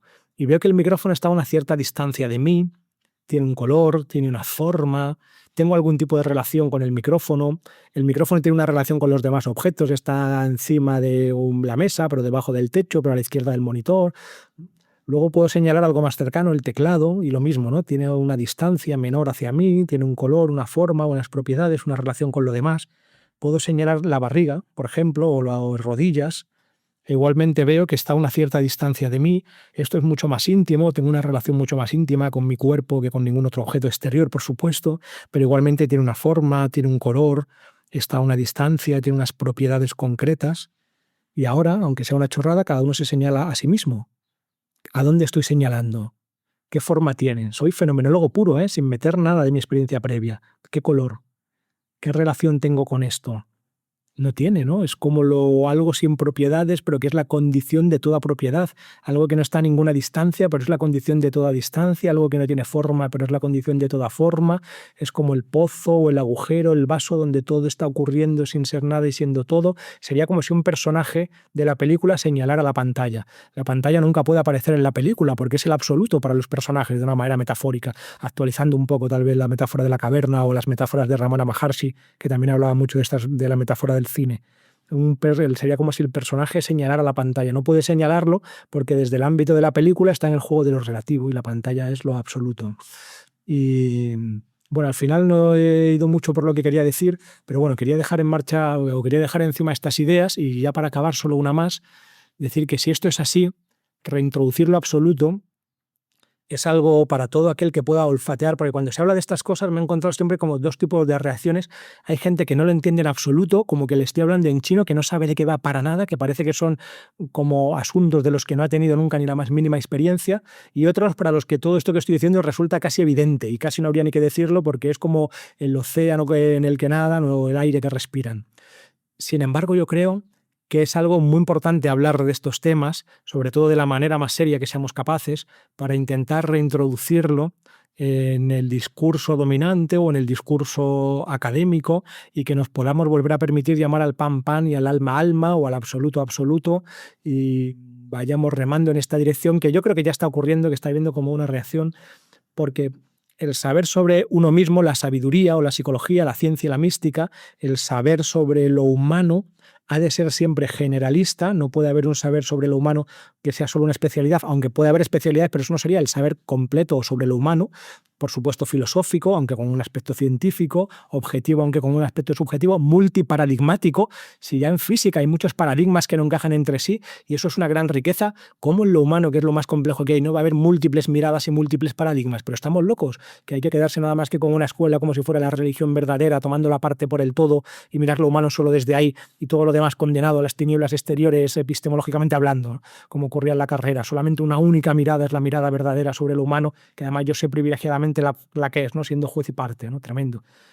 Multiparadigmático, dependiente de mirada, desde dónde miremos, desde cuál sea nuestro punto de origen, nuestro punto de partida, las vigencias culturales, incluso nuestras propias sesgos y heridas de infancia y personales influyen en cómo estamos viendo lo humano, nuestra propia biografía, y todo esto ha de ser tenido en cuenta a la hora de hacer una filosofía o una psicología que nunca va a acabar de cabernos en la cabeza, porque de lo que se trata es de recuperar el absoluto, o en otro lenguaje el misterio, siempre creciente y siempre inagotable. Cuanto más voy respondiendo preguntas científicas y conociendo el mundo, más complejo y misterioso se hace. Al responder a una pregunta surgen 30 preguntas nuevas. Cada vez que hay un nuevo instrumento de medida, la realidad se hace más grande y más compleja y aparecen dimensiones totalmente imposibles de prever para aquel que no las ha experimentado, como el ámbito de lo celular o de las galaxias o de lo atómico. Entonces tenemos que luchar en esta dirección de reencantar el mundo, reintroducir el misterio, que es el todo, que es el absoluto, que dé sentido a cada una de las partes, porque hay una gran enfermedad ahora, que sería esa enfermedad del sinsentido o del nihilismo, porque ante la pérdida del absoluto nada tiene sentido, porque nada es nada si no es en función del todo. Así que ojalá, y ese todo nunca se puede expresar tampoco, no lo podemos acabar, no podemos hacer como en mi sueño, como envasarlo al vacío y decir, pues mira ya, con 4 o 5 dogmas fáciles o una teoría filosófica o psicológica o científica, esto es, no está aquí en esta caja. No, al contrario, gracias a Dios siempre nos va a desbordar y no podremos llegar a saberlo del todo, pero es nuestra obligación caminar hacia ese horizonte, aunque sepamos que nunca vamos a llegar. Por decir algo, por decir algo, todo esto. A ver ahora si dialogamos y si ha sido algo muy loco o qué os pasa. Muchas gracias. Muchas gracias, Rafa, por la charla tan interesante y por las valiosas reflexiones que nos has compartido.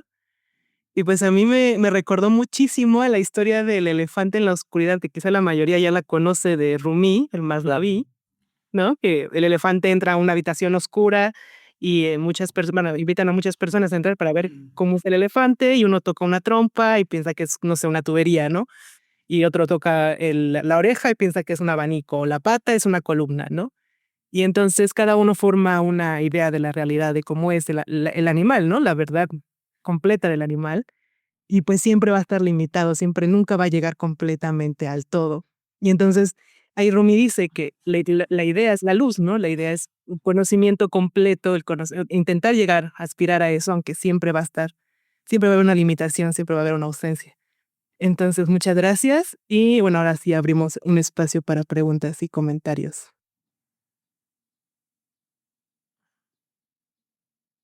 Gracias. Yo creo que nada más que comentar un sueño.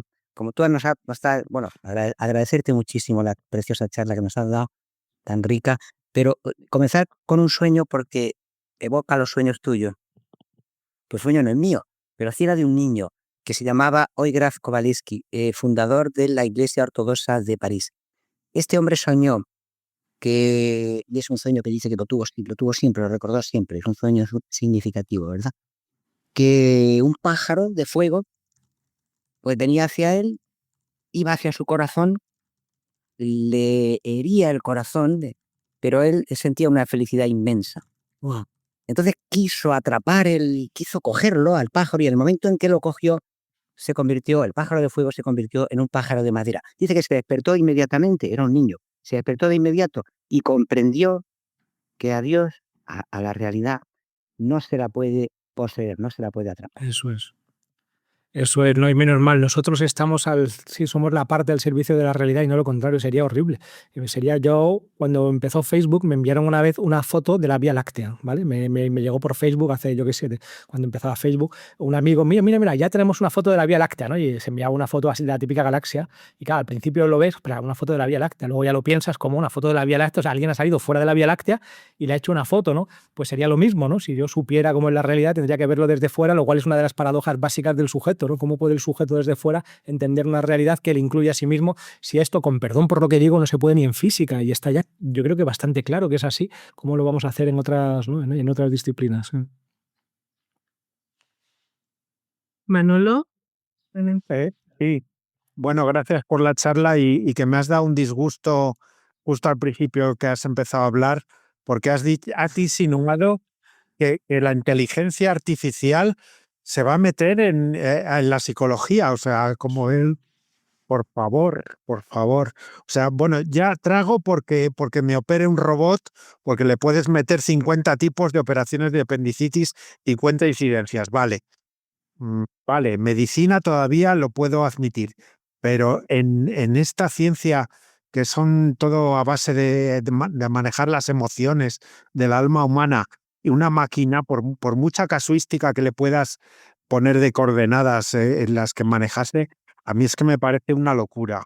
Parece una locura que un día alguien vaya a un psiquiatra y le trate un robot. No hay máquina capaz de abarcar todo el registro de emociones que tiene un ser humano. Yo querría saber tu opinión, si una inteligencia artificial puede hacer lo mismo que un psicólogo. Gracias. Wow. Bueno, pues aquí tengo que decir varias cosas. Primero, estoy totalmente atemorizado y totalmente fascinado a partes iguales con las inteligencias artificiales y llevo siguiéndolo muy a fondo desde hace mucho.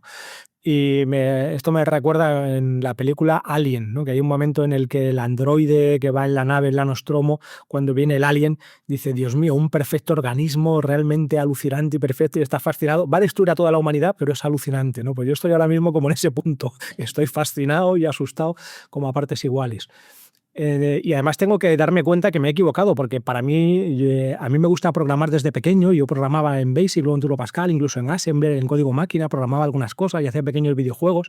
Y entonces para mí no me cabía en la cabeza de qué manera se podría hacer una inteligencia artificial, y siempre me he reído de esta idea de que hubiera una máquina que pudiera incluso simular la complejidad del lenguaje humano. Yo pensaba que esto nunca lo habríamos visto, pero ya está aquí. O sea que ahí me tengo que desdecir y me tengo que dar cuenta que eso ocurre.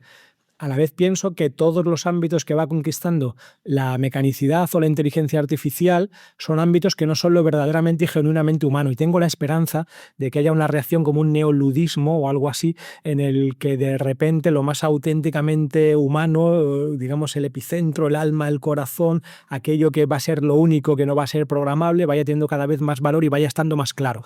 Y llegará un momento en que, espero yo, o veamos claro que hay un aspecto irreductible, que es ese misterio o ese absoluto en nosotros, que es el alma o el corazón, porque el corazón es el lugar que se abre al absoluto en otro lenguaje, y eso para mí es el sujeto humano. Por eso esa separación sujeto-objeto es la de relativo absoluto, y yo creo que eso nunca se va a poder programar, o eso espero, pero a lo mejor me equivoco y vamos a ser barridos por la inteligencia artificial. Hay ya un estudio de una universidad, que no recuerdo, lo podemos buscar, en que se entrena una inteligencia artificial con contenidos de psicología, y según que yo me río un poco también de estos estudios, porque a ver cómo se mide esto, ¿no? Con test, que también los test es para echarles de comer aparte, pero bueno, que se mide cómo es el nivel de satisfacción de los usuarios de esta inteligencia artificial, y la gran mayoría los prefieren a los psicólogos humanos. O sea, una inteligencia artificial programada de esta manera con la que siempre puedes estar hablando, que siempre te da razón, pues tú como usuario, digamos, por usar esta palabra, como usuario de esta inteligencia artificial la prefieres a un psicólogo humano e incluso según este estudio es más eficaz, ¿no? Luego se pasan los típicos test para ver cuánto deprimido estabas y cuánto deprimido estás después, o cuánta ansiedad tenías y cuánta ansiedad tienes después y estás mejor. Pero desde mi vivencia de la parte y el todo, uniéndolo con esta idea de la enfermedad mental, claro, cuando se nos ha perdido el absoluto, pues, y alguien no funciona bien en el mundo, no podemos comprender qué está pasando y por eso creemos que tiene un problema en la parte y decimos que está enfermo. Cuando tú dices, bueno, que una máquina me opere el apéndice, todavía, porque ahí está tratando partes de lo que somos, ¿no? Cuando tengo un problema médico o un problema con algún aspecto de mi ser concreto, ahí tengo una parte que es la que está disfuncional o que me duele y esto lo llamamos enfermedad. ¿De acuerdo? Pero cuando lo que me duele es el alma, lo que me duele es el todo de lo que soy, digamos, es mi interfase entre lo absoluto y lo relativo, es esa realidad medial o el corazón, entonces eso es justo lo contrario, ahí no me duele una parte, sino que me duele todo, me duele el todo de lo que soy. Por eso nunca se puede llegar a decir, en terapia es muy interesante, porque los pacientes hay veces que parece que están a punto, vamos bordeando siempre el problema y el núcleo, pero nunca se puede decir del todo, porque ese núcleo siempre está en el corazón que al final es misterioso. Y yo creo que ahí nunca podrán llegar las inteligencias artificiales. Claro, es que no hay dos personas iguales. Seguro que no has conocido dos patologías iguales. Claro. Son los esquizofrénicos, sí, pero tienen sus matices. Y sus matices cada uno. No, yo creo que son grandes cajones desastres, que si miramos cada loco, con perdón por la palabra, o cada problemática concreta, son tan diferentes y tan personales que hay veces que cuando alguien me pregunta ¿y qué me pasa, doctor? Y les digo, bueno, primero, no soy doctor, y segundo, lo que te pasa eres tú mismo, ¿no? Te pasa tu vida como a ti te pasa, que es así, ¿no? Porque uno dice, yo estoy muy deprimido, pero es que uno sabe que está deprimido porque ya ha leído sobre la depresión, entonces sabes un poco cómo es, qué tienes que hacer y la juegas, porque necesitamos una identidad también, ¿no? Las patologías y las etiquetas, es otro tema, nos da una identidad y una identidad muy clara. Yo en la carrera vi una chica que yo lo llamé una esquizofrenia psiquiátricamente generada, que es verdad que era una chica un poco rara, que tenía como miedo del fin del mundo, las profecías del 2012 y no sé qué, y entonces empezó a decir, ya sé lo que me pasa, tengo esquizofrenia, y empezó a leer sobre la esquizofrenia y le florecieron uno por uno, a ojos vistas, todos los supuestos síntomas de la esquizofrenia, ¿no? Claro, si ella nunca hubiera leído sobre la esquizofrenia, era estudiante de psicología, probablemente hubiera tenido otra cosa, sería una chamana o una poeta o una poetisa o nada, o simplemente una persona con una cosmovisión particular, pero de repente ahí encontró como una etiqueta a la que agarrarse que le daba mucha identidad, le permitía victimar, la colocaba en el centro de algo, encima te daban medicación, bueno, pues se hizo una esquizofrenia, digámoslo así. ¿Qué es la esquizofrenia si nadie lo sabe? Si no sabemos ni qué es la materia. Cuando hablamos de materia parece que es algo muy concreto, los materialistas. ¿Y qué es la materia? Si nadie lo sabe. Cuanto más la miramos, más rara, compleja y absurda se vuelve, ¿no? Ligia, ¿quieres decir algo? Sí, yo quería comentar una experiencia con el ChatGPT. He tenido que hacer un estudio de mercado, calcular precios y era súper complejo. Entonces me metí en el chat y empezamos a analizar y entonces yo quería que fuera todo coordinado, que fuera además dulce. Entonces yo le iba diciendo, ¿no? Y me pasé 2 o 3 días para analizar todo y el último momento le digo, bueno, yo ya estoy cansada, he trabajado como una máquina. Y entonces le digo, he trabajado como una máquina. Anda, digo, tú eres una máquina, yo creo que no he trabajado tanto como tú. Y me dice, tú le has puesto vida. Bien. Y me quedé, es verdad. No, es que eso es terrible. Yo estoy cuando te habla como si te conociera y dice, hombre, encantado, Rafa, qué bien que me preguntes esto. Tengo tantas ganas de ayudarte con eso y tal. Es que eso es terrible cuando se te pone a hablar así. ¿Sí? Eso está hecho a propósito, para que te enganche más. Claro, pero te das cuenta de que el abismo es enorme. Nosotros ponemos vida. Y yo creo que no llegaron nunca a que dominen la inteligencia artificial. Estoy segura. Luego también diré que gracias a ChatGPT yo estoy vivo, por ejemplo, porque tenía como una mancha pequeñita, como un lunar en la piel, y jamás habría ido al médico por eso, pero así casi de broma me hice una foto con el ChatGPT y le dije, oye, ¿esto qué puede ser? Y me dijo, pues casi con certeza un melanoma, ve a urgencias hoy y que te lo miren. Y efectivamente era. Si no hubiera hecho eso, no me habría ni enterado, ¿no? Sí, un melanoma que estaba ya empezando a extenderse, ¿no? Así que wow, es todo súper complejo, ¿no? Hola, ¿puedo intervenir? Sí, adelante, Rosalina. Hola, buenas tardes. Gracias, Rafa, por tu increíble y extensa explicación, pero me ha gustado una cosa que has comentado, que era el saber saboreado. Me gustaría si podías pararte ahí un poquito y explicar, porque yo desconozco si es un término tuyo personal o es un término que existe. Lo desconozco, entonces me ha gustado mucho esa expresión del saber saboreado. Me ha parecido algo incluso hermoso. Y me gustaría si pudieras comentarnos algo sobre eso, ampliarnos un poquito. Muchas Yo creo que es simplemente la etimología de sabiduría, ¿no? Que viene de sabor, que viene de saborear, que es la misma etimología, porque como yo entiendo la sabiduría, que es otra de las cosas que quiero defender, es como un saber que integra lo teórico con lo práctico, el sujeto y el objeto, lo de dentro y lo de fuera, la ciencia y la mística. Entonces es un saber que está también encarnado en primera persona en un corazón concreto, es un saber del corazón y con corazón. Entonces yo creo que es simplemente la etimología, que se busca sabiduría, etimología, verás que viene de ahí, de sápido, de saber saboreado, ¿no? Gracias.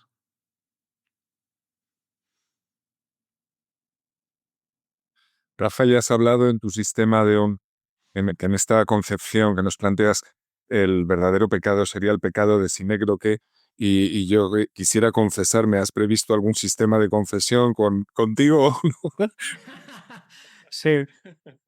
¿Cómo sería? La confesión sería la metáfora o la metonimia, ¿no? Sería como la forma, ¿no? Lo contrario a la sinécdoque en mi sistema es la metáfora, ¿no? Que es la metáfora entendida en un sentido de tomar, o sea, de conseguir introducir las partes en el todo y tener una visión más amplia que dé sentido a cada una de las partes, ¿no? Que la metáfora es eso, es como ver desde varios planos de realidad una cosa simultáneamente y de pronto un símbolo, o lo simbólico sería en otro lenguaje.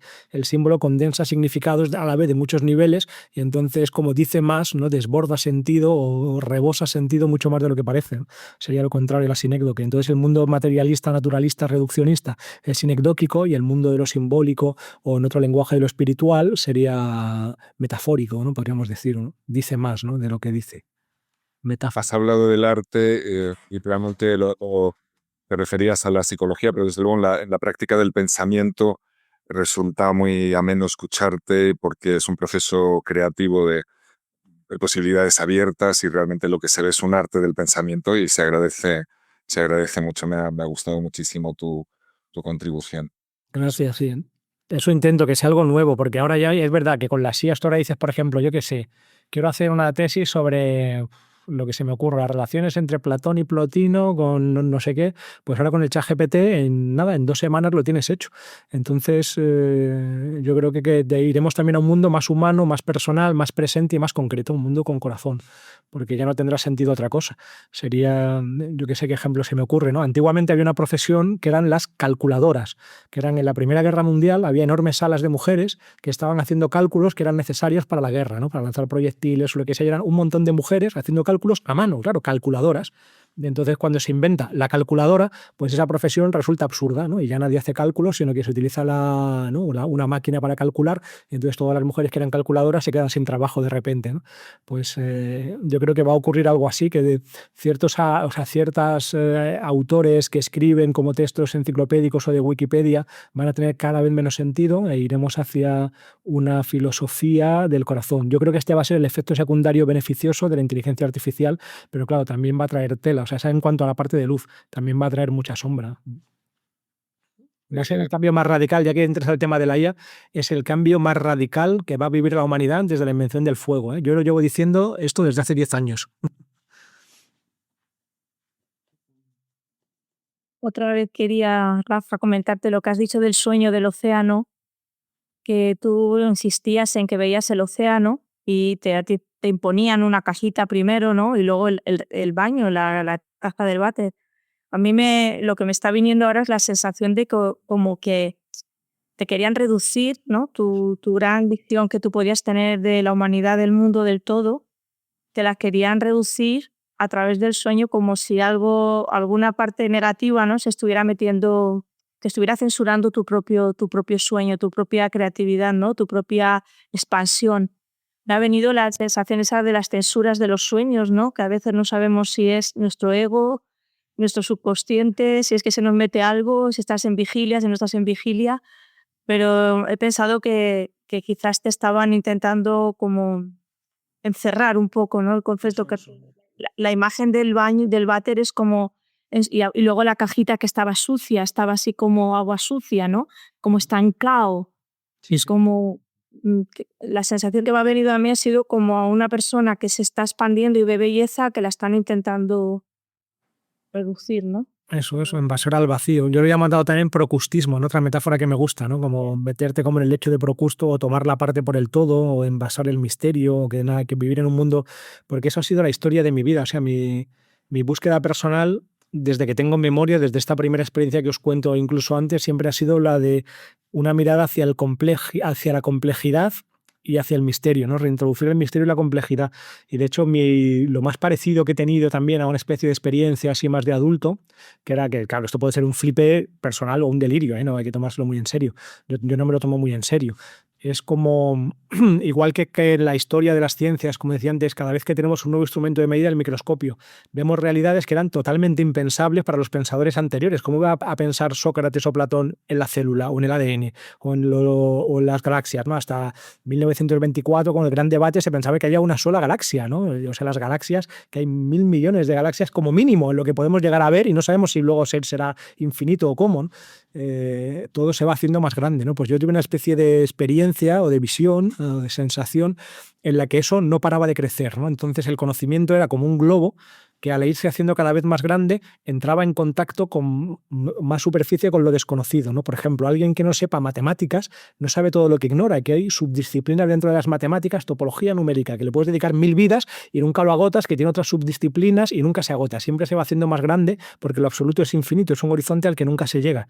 Entonces tuve una especie de visión así en cómo lo que sabemos nosotros es una ridiculez comparado con un montón de niveles y dimensiones que están más allá de la cuántica, tal, por todas partes, como todo lleno de infinitos, y entonces había un montón hasta, ya esto es flipe total, en mi sueño había como hasta civilizaciones, alienígenas, dimensiones, tal, todo de una complejidad, y porque el mundo se va haciendo cada vez más grande y no creo que eso se acabe nunca. Creo que el mundo va a ser cada vez más grande y dentro de 500 años, cuando se mire a este mundo, habrá 1.000 dimensiones que no podemos ni sospechar ahora. Y menos mal que es así, gracias a Dios, porque sería horrible lo contrario. Sería terrible, un mundo pequeñito que pudiéramos comprender, ¿no? Un mecano de 4 piezas con el que pudiéramos jugar y que eso fuera todo. Madre mía, eso sería una pesadilla, ¿no? Rafa, mira, escuchándote la charla, me ha ocurrido una cosa que nunca había pensado. A ver qué te parece. Simplificando mucho y buscando dos metáforas, quizás se podría decir que la ciencia son el conocimiento de la palabra, de las palabras. Y la mística sería el conocimiento del silencio. Es decir, ¿por qué te digo yo esto? Porque tengo la impresión de que el camino más hondo, más directo, más tremendo, si se quiere, y más difícil por su facilidad, es el silencio, hacer silencio. Creo que una persona que esté un poquito alterada no puede hacer silencio. Hacer silencio o ir al desierto, si uno no está un poquito equilibrado, un poquito centrado, es imposible. Pero en la medida en que se mete uno en el silencio, y ahí hay infinidad de hondura, van emergiendo hasta cosas del subconsciente, o como llamarlo, subconsciente, inconsciente, que uno no tenía ninguna idea de eso, y se van limpiando, no sé cómo decirlo, ellas solas. Y además uno puede escuchar en el silencio, porque como decía el otro, y no hay palabra más profunda que el silencio. La palabra Brahman me parece que significa palabra, ¿no? Y no hay palabra más tremenda que el silencio, y el silencio probablemente antecede a la palabra. Entonces, ¿qué te parece esto, no? ¿Qué te parece? ¿Podría ser un camino, o bueno, indudablemente ha sido un camino en las tradiciones? 100%, totalmente, ¿no? Mística o misterio es también, como sabes, ¿no? Pues cerrar los labios, ¿no? El silencio. Totalmente de acuerdo. Yo creo que estamos sentados encima de nuestra vida inconsciente, que es como una gran pirámide, nosotros en la cúspide, por poner esta imagen que tiene un montón de niveles. Primero un inconsciente personal, que cuando uno medita o hace silencio empieza a emerger de manera continua y a veces dolorosa y descontrolada. Luego un inconsciente como más social, más transpersonal o colectivo. Y finalmente ahí es donde lo que yo llamo el corazón, ¿no? O sea, si seguimos profundizando en el centro más adentro, se abre al todo o a lo absoluto, ¿no? Y esto la Berta Meneses, no sé si la conocéis, que me encanta, que es maestra zen y cristiana, bueno, ACC es cristiana, y la vamos a invitar en nuestro próximo encuentro. Ella decía, es que uno puede aprender hacia afuera, que decía que están arriba, ¿no? Hay muy cartesiana, ¿no? Que decía arriba, derecha, izquierda, abajo, adelante, y ya está. Pero también puede ir adentro, adentro, adentro, y eso ya no tiene fin, ¿no? Pues eso, ¿no? No sé. Yo no creo que tú, y creo que es el silencio, porque el silencio es donde no hay atributos. En la palabra ya estoy seleccionando, haciéndole game, logo, seleccionando una cosa sobre otra, esto sobre lo otro, esto lo pongo aquí, esto lo pongo allá, y ya estoy tomando partes, tomando partido. El silencio para mí sería donde está la nada, que es donde está lo absoluto o el todo también, como un océano de conciencia pura sin atributos, en que no es esto o lo otro, sino solo el puro ser que es. Y eso es lo que somos en última instancia. Y si paramos la cabeza, o sea, nuestro yo individual, aquí ya me pongo un poco psicólogo, es como mover una linterna muy rápido, que da la sensación de que hay un círculo, pero no hay nada, es el puro movimiento de la linterna, ¿no? La sensación de ser un yo individual separado es ese movimiento continuo de mi mente, ahora contándome las películas, ahora esto, ahora lo otro, ahora estoy hablando con Paco y lo otro, y luego tengo que hacer no sé qué, y a ver qué hacen esta noche. Y me estoy generando un montón de días como con una sensación de que existe un yo individual separado, pero es bastante ilusoria esa sensación. Si soy capaz de parar en el silencio, la linterna se deja de mover y resulta que ya no hay. Es que ese aparente círculo tan sólido, que era la idea que yo tengo de mí, desaparece, ¿no? Algo así. Y soy ese todo que es nada. Me gusta mucho el autor que os recomiendo a todos, Bernardo Kastrup, que él está intentando hacer un idealismo serio, o sea, interpretar todas las ciencias actuales desde una cosmovisión idealista seriamente hecho, lo llama un idealismo analítico, y entonces todo es como esa gran consciencia que es como si se imaginara o como si hiciera como una especie de vórtice individual. Esa consciencia es como un gran espejo y en ese vórtice el espejo se refleja a sí mismo, ¿no? Y entonces la gran consciencia individual se disocia de sí teniendo esa ilusión de que es un individuo, pero que es esa propia misma consciencia, igual que el cuenco, el vacío del cuenco es el mismo que el vacío exterior, ahora es el mar, ¿no? En donde se refleja esa consciencia. Y ahí es donde se juntan las dos grandes tipos de paradojas que yo creo que existen, que son las paradojas de la autorreferencia, como la paradoja de Russell, etcétera, y las paradojas de lo infinito. Entonces, cuando lo infinito se imagina y se autorreferencia, es cuando sale la sensación de un yo individual. Esta es mi intuición, ¿no? Y eso, si nos callamos, es como si ¿no? Si estamos en silencio, es como si esa imaginación se relajara y podemos darnos cuenta que nuestra identidad es mucho más amplia, ¿no? Pero me da un montón de vergüenza hablar de esto con vosotros, ¿eh? Que estáis años luz de mí. Por ejemplo, tú, Pacos. Perdón, Manuel, dije, ¿querías decir algo antes o...? Bueno, quería intervenir un momentito, como me tengo que salir, Rafa. Venga, venga. ¿Me escucháis? ¿Me escucha? Perfecto. Sí, bueno, pues mira, no, simplemente, ¿en qué medida todo esto de lo que nos has hablado, ¿no? Forma parte de tu tesis? Y un interés que tengo, ¿no? Saberlo, en fin, personal y como director, ¿no? Wow, pues es que mi tesis me está volviendo loco porque quiero decir tantas cosas. He empezado 40 veces desde 40 sitios para ver cómo lo pillo de la manera más seria posible, porque como ves son temas un poco a contrapelo o a contracorriente y políticamente incorrectos en ciertos ámbitos, entonces siempre estoy un poco asustado. Y más como yo estuve en psicología, que era muy estrecho epistemológicamente, pues estoy un poco asustado y quiero que sea lo más serio posible. Y entonces le voy leyendo y le voy dando vueltas. Sí, pero en el fondo, de la manera más académica que pueda y hasta donde pueda, a lo mejor no decir el 100% de esto, pero sí apuntar como en esta dirección. O sea, es la reintroducción de las paradojas constituyentes del sujeto, como estaba diciendo antes. Creo que hay dos grandes tipos de paradojas y el sujeto en general, la separación de sujeto y objeto, la reincorporación de una sabiduría para la psicología, de un saber generalista, y esta definición que daba antes de psicología como un saber multiparadigmático en el que no tiene que haber una única cosmovisión o una única escuela dominante. Sí, pues todo esto sí sería un poco la idea. Y lo de la meriolónica no sé si meterlo, porque eso no sé si es una locura mía o tiene sentido.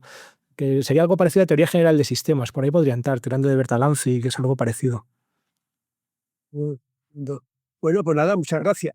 Y Pero me da mucha vergüenza contar esto delante de ti, ¿eh? seguimos sí, sí.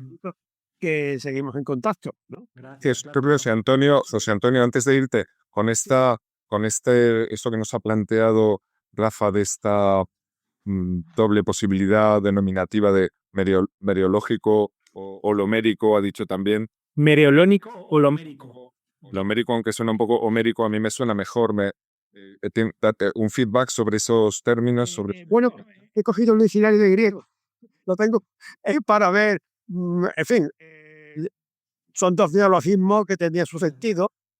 Sería un poco ya pues ver qué es lo que más se puede acercar al contenido que él pretende darle, ¿no? En principio, no sé, a mí me recordaba a homería también, ¿no? Así podría introducirse y podría significar más o menos lo mismo que tú quieres, en fin, que es una cuestión ahora mismo lingüística, ¿no? De buscar el sentido más, la palabra más acertada, ¿no? Que no creo que tenga más problemática. Vale, sí que mereología sí que lo he encontrado varias veces, pero sobre todo en el ámbito de la lógica. También me ha interesado mucho y en la tesis hablaremos de esto, del proyecto logicista. Teoría sobre las partes. Eso, teoría sobre las partes que son en la, digamos, con Russell, Frege y toda la historia del proyecto logicista, sí que es un término que se ha utilizado. Pero lo mío no es algo que se quede en el ámbito de la lógica, sino que va casi, como veis, a la mística. Entonces, por eso me gusta buscar un término que incluyera holos también. Porque yo diría, por ejemplo, lo de, ¿cómo se dice ahora? Holístico. Pero es que holístico está ya tan manoseado. Y es como hablar de cosas, de neurocosas o de cosas cuánticas, ¿no? Que de pronto está tan manoseado el término que suena fatal. Entonces estaba buscando una manera de que volviera a parecer serio, pero no sé si meriolónico o holomérico tiene sentido o no. Habrá que verlo. Pues eso ya lo buscaré. Bueno, pues nada, muchas gracias, Pablo, a Paco y a todos. Y ya seguimos en contacto, ¿vale?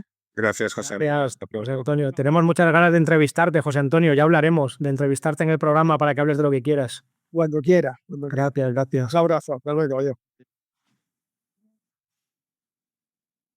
Sí, Rafa, también comentar que has hecho, a raíz de la conversación con José Antonio antes sobre la transparencia de figuras, pues has hecho una interpretación singular propia, donde has pensado la transparencia de la figura en sí, que no era el propósito del término, que es transparencia entre figuras, pero has hecho otra versión, otra aproximación que ha sido interesante y que la completa. Muy bien. Bueno, como ya se ha ido José Antón, ya podemos sacar los whiskies, ¿no? Perdón. Sí. Que sentías mucho la presencia del...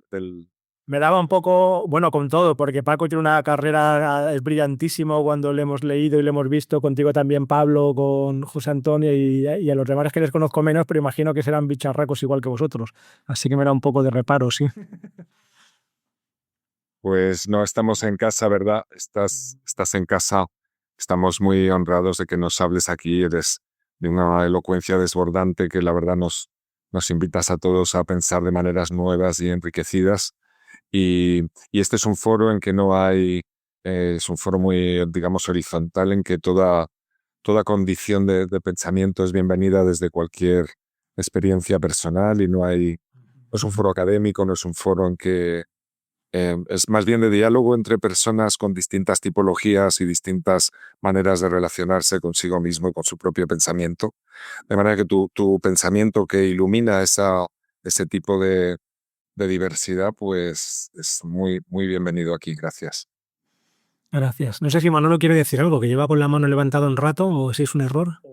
No, muy breve, es un poco porque ya de lo que hablabas antes de Berta Meneses, que ya viene, bueno, aunque es católica, pero es de tradición budista también.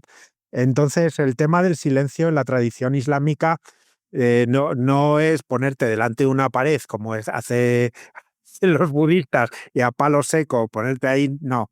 Entonces, dentro de la tradición islámica yo he visto que está incluido en el sonido del agua y los pájaros en los jardines. De hecho, en la Alhambra hay una inscripción que dice que la música, después del silencio, la música más bella que existe es el sonido del agua de las fuentes de la Alhambra. O sea que, y luego yo tengo noticias de que en el siglo XIV, en Turquía, en la Turquía otomana, había una clínica para enfermos mentales que curaba con el sonido de las acequias. Que era una medicina, el sonido del agua de las acequias. O sea, que el silencio con la música del agua de las acequias o de un arroyo de montaña, los que tenemos cerca montañas y tal, es lo mismo. Es lo mismo, no hace falta ponerse enfrente de una pared y decir, pues tengo que meditar y aquí en silencio y tiene que salir. No, te puede ayudar muchísimo la naturaleza. Y está igual te ayuda muchísimo y te lleva al silencio más fácilmente que estar en una pared que se te vienen 500.000 pensamientos.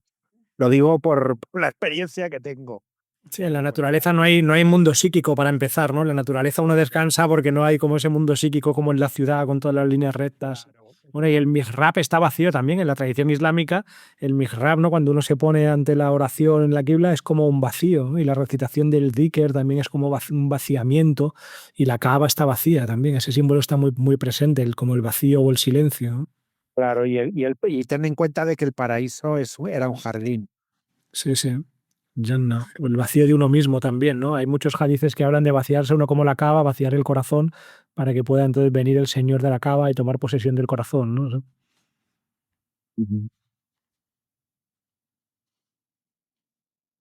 Sí, también estaba, ¿verdad? Como complemento a eso que se ha expresado, no obstante, también en el sufismo está la tradición de retirarse a un lugar de por sí vacío como el desierto, en contraste precisamente con la meditación en el jardín está la meditación en el desierto y también en el lugar cerrado, que era la celdilla de meditación de los sufíes, que en muchos de sus dergas o tequias o zawiyas hay una pequeña y estrecha celdilla donde pasaban periodos, por ejemplo, de 40 días permanentemente en esa limitación sensorial de una celdilla muy restringida. Es una práctica poco seguida y recomendada en nuestro tiempo hasta donde yo sé, pero que en épocas pasadas ha sido muy practicada. De manera que sí que también hay una, una práctica de adentrarse en un silencio profundo para dejar ese espacio. En este sentido, Ibn Arabi, que recomienda mucho, que considera un pilar de la meditación sufí la familiaridad con el silencio, viene a observar, no obstante, que eh, una de las cosas que se descubre en el silencio más riguroso es la ausencia del silencio, o que el silencio es condición de posibilidad de la voz, que es lo que vas a encontrar en el propio silencio. Por mucho que intentes aislar un espacio, aunque sea en una cámara de aislamiento, eh, permanentemente el ser manifiesto en cualquier orden está hablando, está cantando, está celebrando. Entonces se encuentra el sufí en su experiencia del silencio con la profusión de voces. Y hacer silencio es una transición a hacer espacio para escuchar la voz que se está manifestando en el instante. De manera que ese silencio al que nos remitimos como condición divina y como absoluto, en definitiva, que es también la condición, como has dicho, de posibilidad de toda voz. No es no es en nuestra experiencia relativa una perfecta ausencia de sonido o de voz, sino es una imagen de la receptividad, ¿no? De vaciarse para que se vierta el vino del instante, ah, pero siempre hay un nuevo vino que se sirve en la copa que se acaba de vaciar, ¿no? Y así sucede también con la experiencia, a menos que hablemos de esa experiencia de Fana a la que te has referido, ¿verdad, Rafa? Y entonces ahí los maestros eh, ya se remiten a experiencias de un silencio supraformal y que escapa a la comprensión ordinaria, sí. ¿Verdad? Por ahí va un poco ese tema, es épico, dices. Sí, sí, totalmente.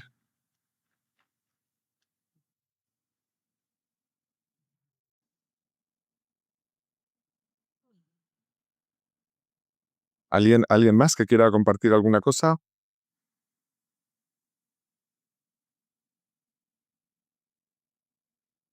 Ah, por favor, Victoria, que estás ahí con la mano y con corazoncitos. Ah, ¿no? Aplaudiendo. Está aplaudiendo. Esto es una... Nada que decir. Bueno, sí, tengo que decir muchísimas gracias. Las he dicho, las he escrito. Inspiradores, muchas gracias.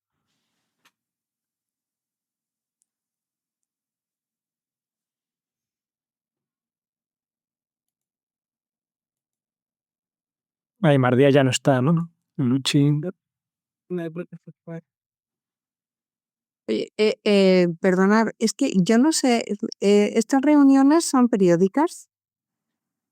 Sí, sí, Victoria, si quieres, puedes hacernos llegar a Mías Latina un correo electrónico y entonces te llegará la información. La puedes consultar siempre en la página, en la web de Mías Latina, así escrito Mías Latina, te sale la web y en noticias te aparece la programación, por ejemplo, la próxima charla el mes que viene de Antoni Gonzalo Carbó, que por cierto en este próximo número del Azufre Rojo saca un artículo breve como todos los suyos de 70 páginas sobre la película de Oliver Lash de Sirat.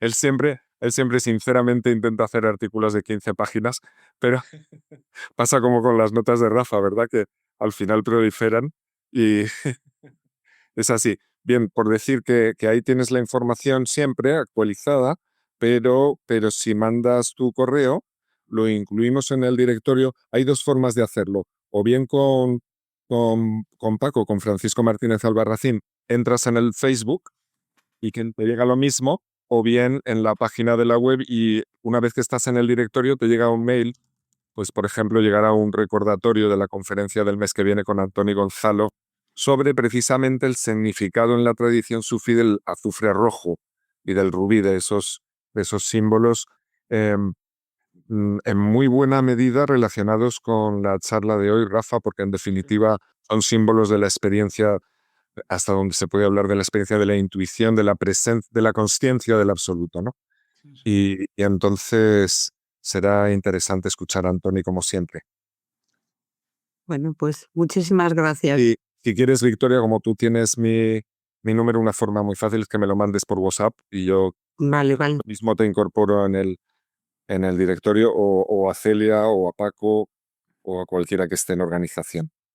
Muy bien, pues de corazón, gracias. Hasta siempre. Hasta siempre. Gracias, Victoria. Gracias, Victoria.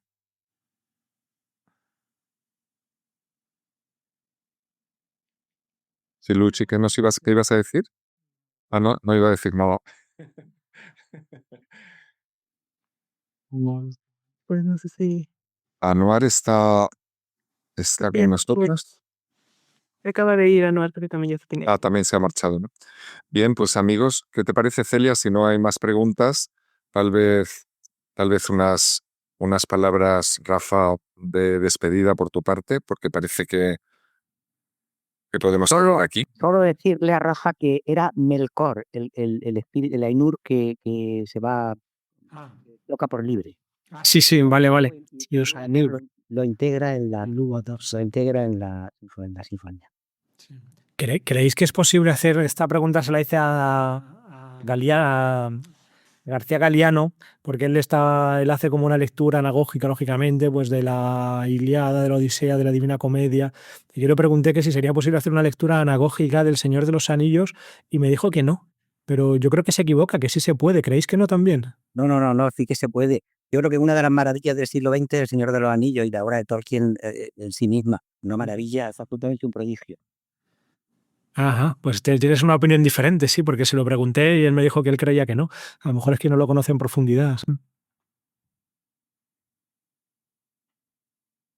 Mohamed, ¿quieres decir algo?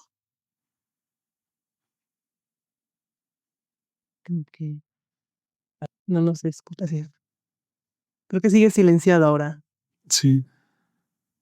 Y porque tiene la mano alzada, pero Una lectura anagógica y psicológica del Señor de los Anillos, también entendido como una obra psicológica, está todo, o sea, entre los personajes que hay, las relaciones entre ellos, se puede encontrar casi cualquier situación psicológica expresada de una manera cuasi arquetípica o mitológica, es como una nueva mitología, es alucinante, ¿no? Pero Rafa, sí que además es la imaginación con mayúsculas. O sea, William Blake decía, por ejemplo, que Jesucristo era la imaginación, y la imaginación en el sentido más de Swedenborg y de Jacob Pender, que la pura imaginación y la creación de un lenguaje está ahí en Tolkien, ¿no? Es un verdadero prodigio. Pero además, si se lee con finura, es que te encuentras algunas frases que son verdaderas maravillas.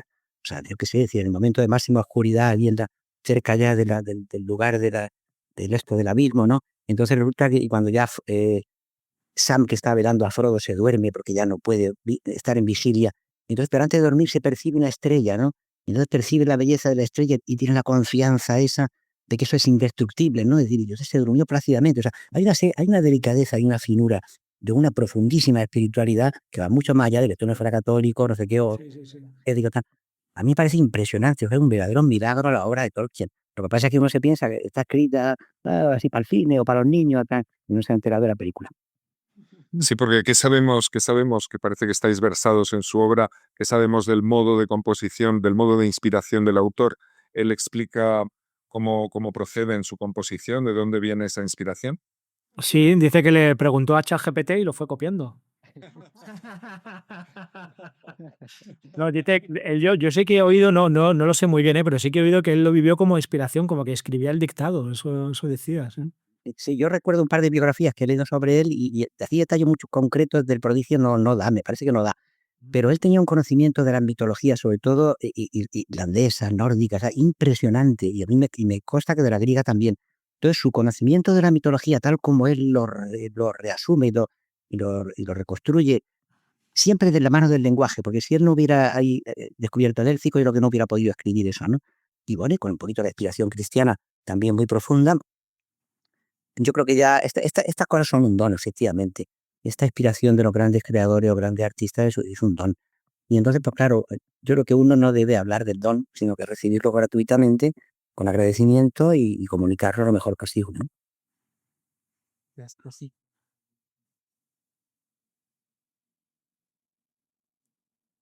Nosotros la vemos con los niños prácticamente cada año, la trilogía completa, y la vamos comentando con ellos y me doy cuenta cómo aprenden. O sea, cómo para hacer esto, para verla en familia o verlas con los niños e ir comentando por qué este personaje, cómo se siente, por qué hace así, qué pasa. Claro, les da como un mundo metafórico y mitológico que les amuebla un poco el alma, ¿no? Fíjate, la película yo creo que es maravillosa porque el director que la hizo era un grandísimo amante de Tolkien, entonces la hizo lo mejor que pudo, aparte de las cosas comerciales, ¿no?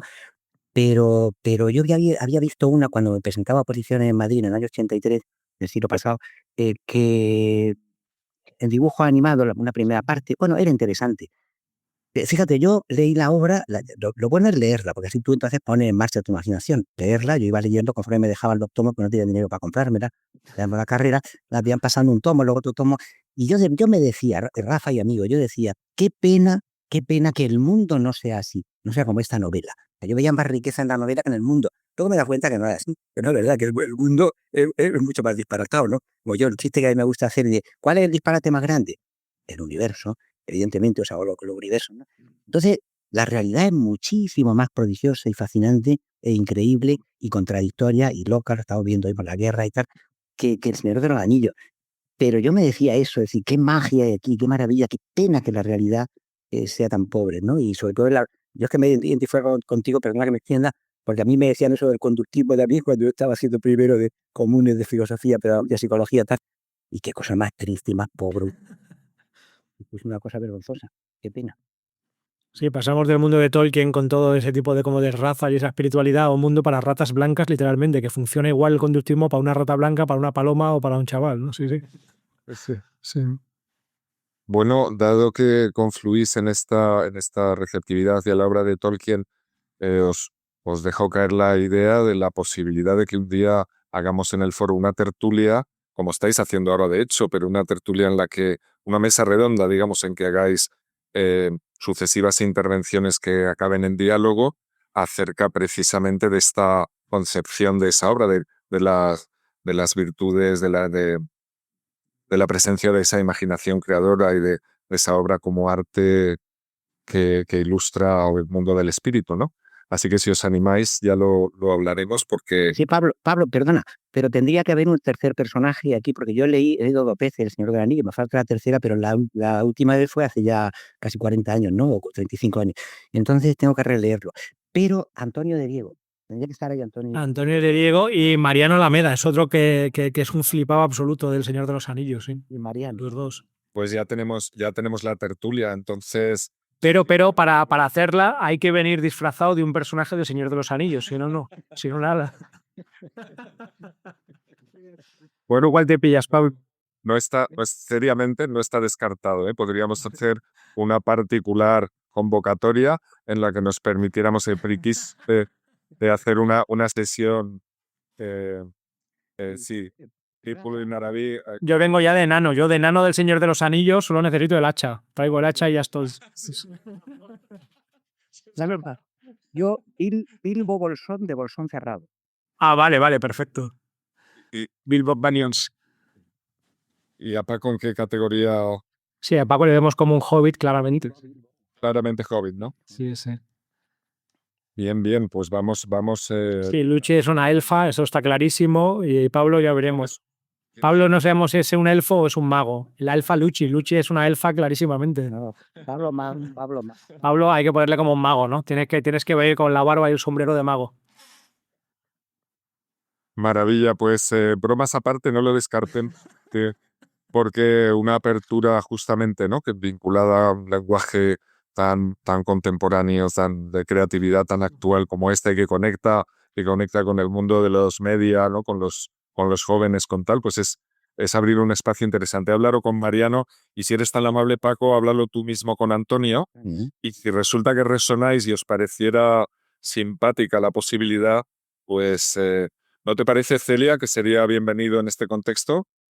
Claro que sí, con mucho gusto. Y así yo estoy pensando en el disfraz también, a ver qué puedo.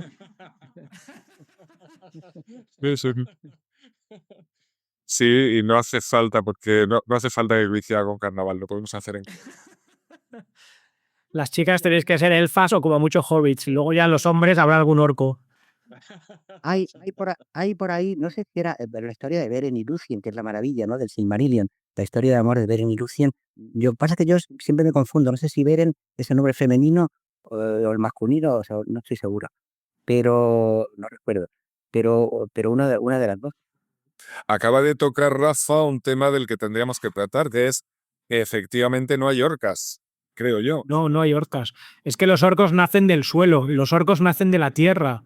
Al no haber madres, no hay mujeres, claro. Así que la condición fundamental de la humanidad está ausente, ¿no? Precisamente en la ausencia de madre. O no, los Uruk-hai. No, los Uruk-hai nacen de la tierra, ¿eh? Los orcos son como elfos venidos a menos o algo así. Pero es que pero Pablo, es que eso es maravilloso, porque es que lo femenino, es decir, la mujer, es decir, Dios no tiene género, pero si tuviera un género sería mujer, evidentemente, sería más bien de ti, evidentemente. Entonces, quiero decir que en lo femenino, que es la luz, que es luz, no puede encarnar esa bajeza, esa grosería, es imposible.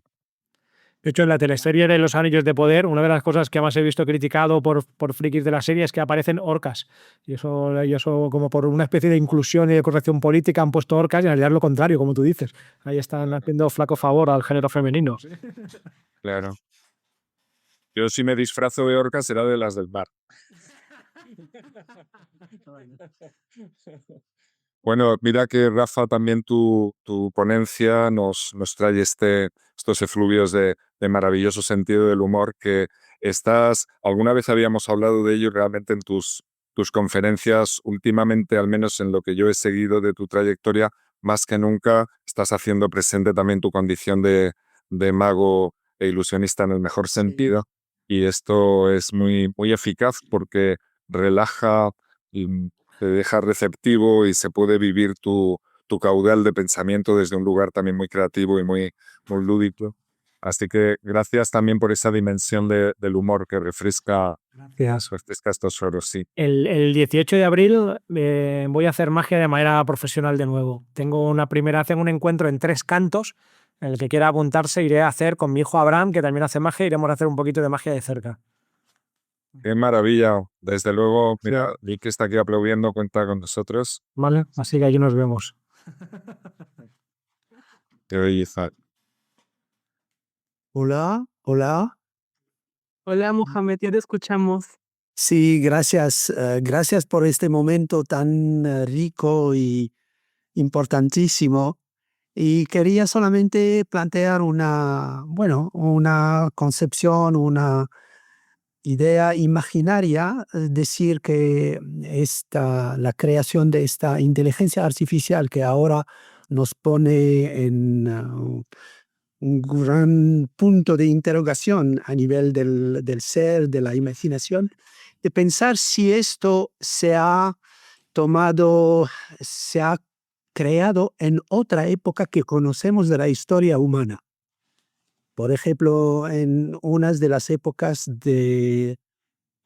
las épocas de oro del pensamiento humano, y que no es un poco esta época actual tan de crisis, y pensar que cómo se puede ver esta mente universal que se está desarrollando no a partir de Silicon Valley, que es una cultura de menos de 200 años, pero algo más holístico en el sentido real, que puede entender la inteligencia artificial como este new sphere de Teilhard de Chardin, o esta música de las esferas, porque tenemos la posibilidad ahora, si nos descartamos de esta época actual, de pensar que no solamente somos unos foros, cada uno un foro que puede ser esta globalidad, pero también podemos ser estas olas de conocimiento y de conciencia que puede acelerar el proceso de la conciencia global, pero de manera muy práctica. Y quiero solamente poner esto diciendo, bueno, si podemos desplazar la creación de esta inteligencia artificial a otros momentos de la humanidad y ver un poco cómo esto va a crear algo, un paradigma diferente de lo que conocemos hoy, sabiendo que eso está saliendo de una cultura un poco capitalista y que está mirando al mundo como una apropiación más que una divulgación o democratización del conocimiento. Muy interesante reflexión, ojalá, sí, ojalá sea así. Sí, sí que le puedes pedir que funcione como personaje, no le puedes decir, respóndeme como si fueras Platón, no hay cosas así, pero es lo que tú estás diciendo de intentar verlo, sí, no como, sí, como una cosa salida de una mentalidad postmoderna Silicon Valley, sino cómo podríamos introducirlo desde una mirada más tradicional, es muy sugerente, ¿sí? Claro. Y sí que es como una noosfera, sí, es como una mente colmena o colectiva y cada vez va a ir a más. En 5 o 10 años va a ser una cosa loquísima, ¿sí?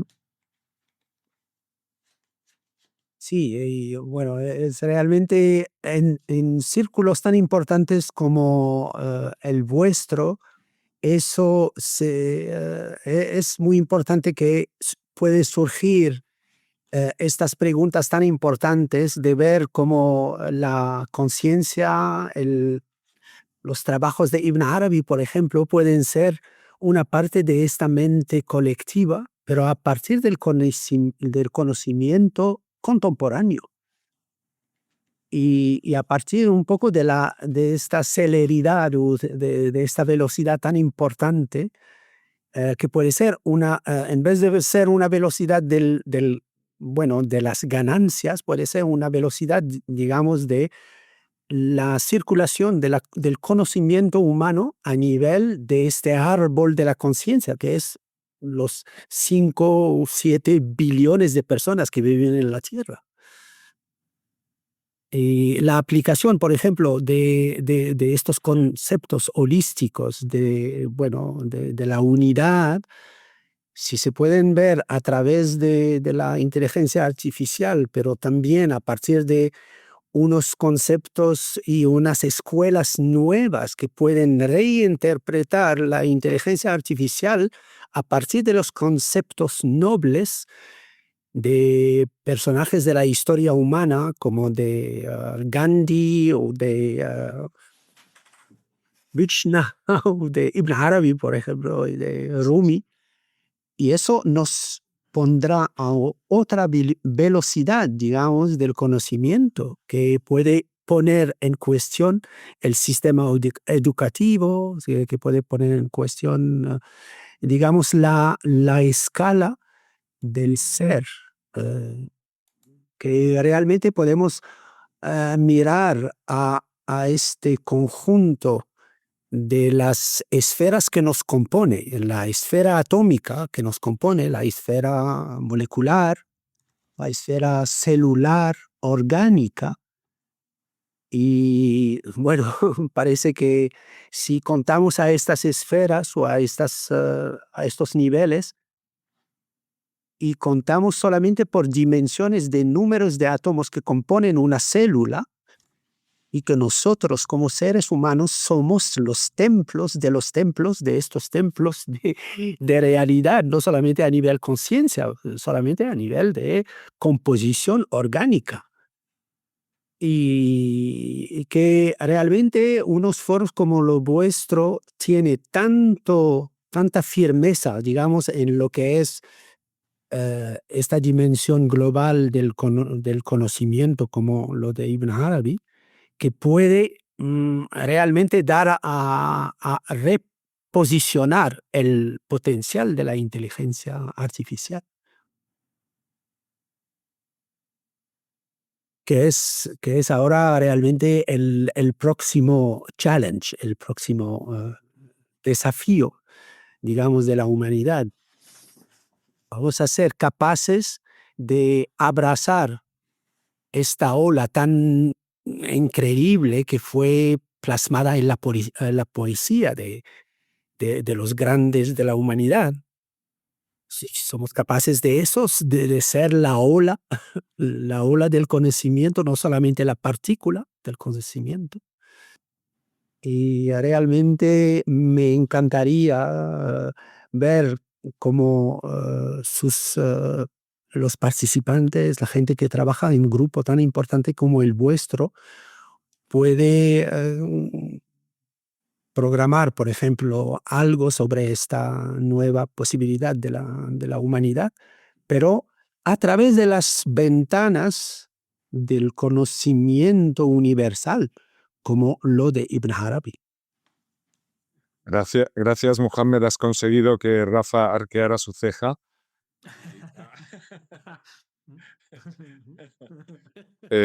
Y Celia, no sé qué te parece, pero Rafa, también por una cuestión de tiempo, que ya llegamos a las 2 horas, que es como un poco el marco que nos proponemos como tope de estas sesiones. Entonces, si pudieras tal vez responder a estas propuestas, cerrar de alguna manera la sesión, pues podríamos concluir así. O sea, sí que estoy muy de acuerdo en lo que dice Mohamed de que las personas más interesantes, humanistas, inteligentes que conozco están un poco a por uvas con el tema de la inteligencia artificial, ¿no? Y sí que estaría bien que nos centráramos un poco ahí porque es uno de los temas de nuestro tiempo, ¿no? Si queremos estar con un pie en el tiempo, y sin duda es el cambio más radical que vamos a vivir y probablemente el cambio más radical que se ha vivido en siglos. Entonces, que hay personas que no sean solamente del mundo de las ciencias, ingenieros y la tecnología, sino personas con un fondo humanista, sería muy importante. Y personas que sepan qué es lo humano y que tengan este aspecto místico más allá como de una mera técnica, porque si no estamos en manos de conductistas y somos tan plásticos que al final vamos a acabar funcionando como una inteligencia artificial. ¿No? El problema de la metáfora del ordenador que se decía en mi época es que el ser humano es como un ordenador y esto te lo pasaban como ciencia puntera, no ciencia de vanguardia, la metáfora del ordenador. Y claro, el problema es que somos tan plásticos y estamos tan necesitados de una identidad y estamos tan desfondados, venimos con una identidad tan abierta que podemos acabar funcionando como si fuéramos un ordenador, creyéndonos un ordenador. Con la inteligencia artificial corremos este riesgo, ya está pasando, que ya empieza a haber mucha gente que habla como habla la IA, como estamos todo el día en diálogo con ella, empezamos a hablar de la misma manera, además la IA empieza a regurgitar y a tragarse sus propios contenidos para generar nuevos contenidos y se van, ¿no? Y vamos ahí en una deriva hacia un conocimiento cada vez como más simplificado y a la vez más complejo. Entonces, sí, todo lo que ha planteado Mohamed, que lo he entendido a medias, yo creo, no sé exactamente en manera en concreto cómo sería el punto, pero sí que me parece muy sugerente, sobre todo esa idea de que los que están más en humanidades también deberían estar al día y haciendo algo ahí. Yo tengo un GPT, si vale para algo, mereolónico, en el que he metido todo lo que yo he escrito y entonces cuando escribo o pienso algo le digo critícalo desde aquí o ayúdame desde aquí y entonces habla como si fuera Rafa Millán. Eso es acojonante. Eso te quería decir, que de alguna manera en la exposición que nos has hecho contemplas también, entre otros interlocutores, la herramienta del chat, en fin, de la inteligencia artificial.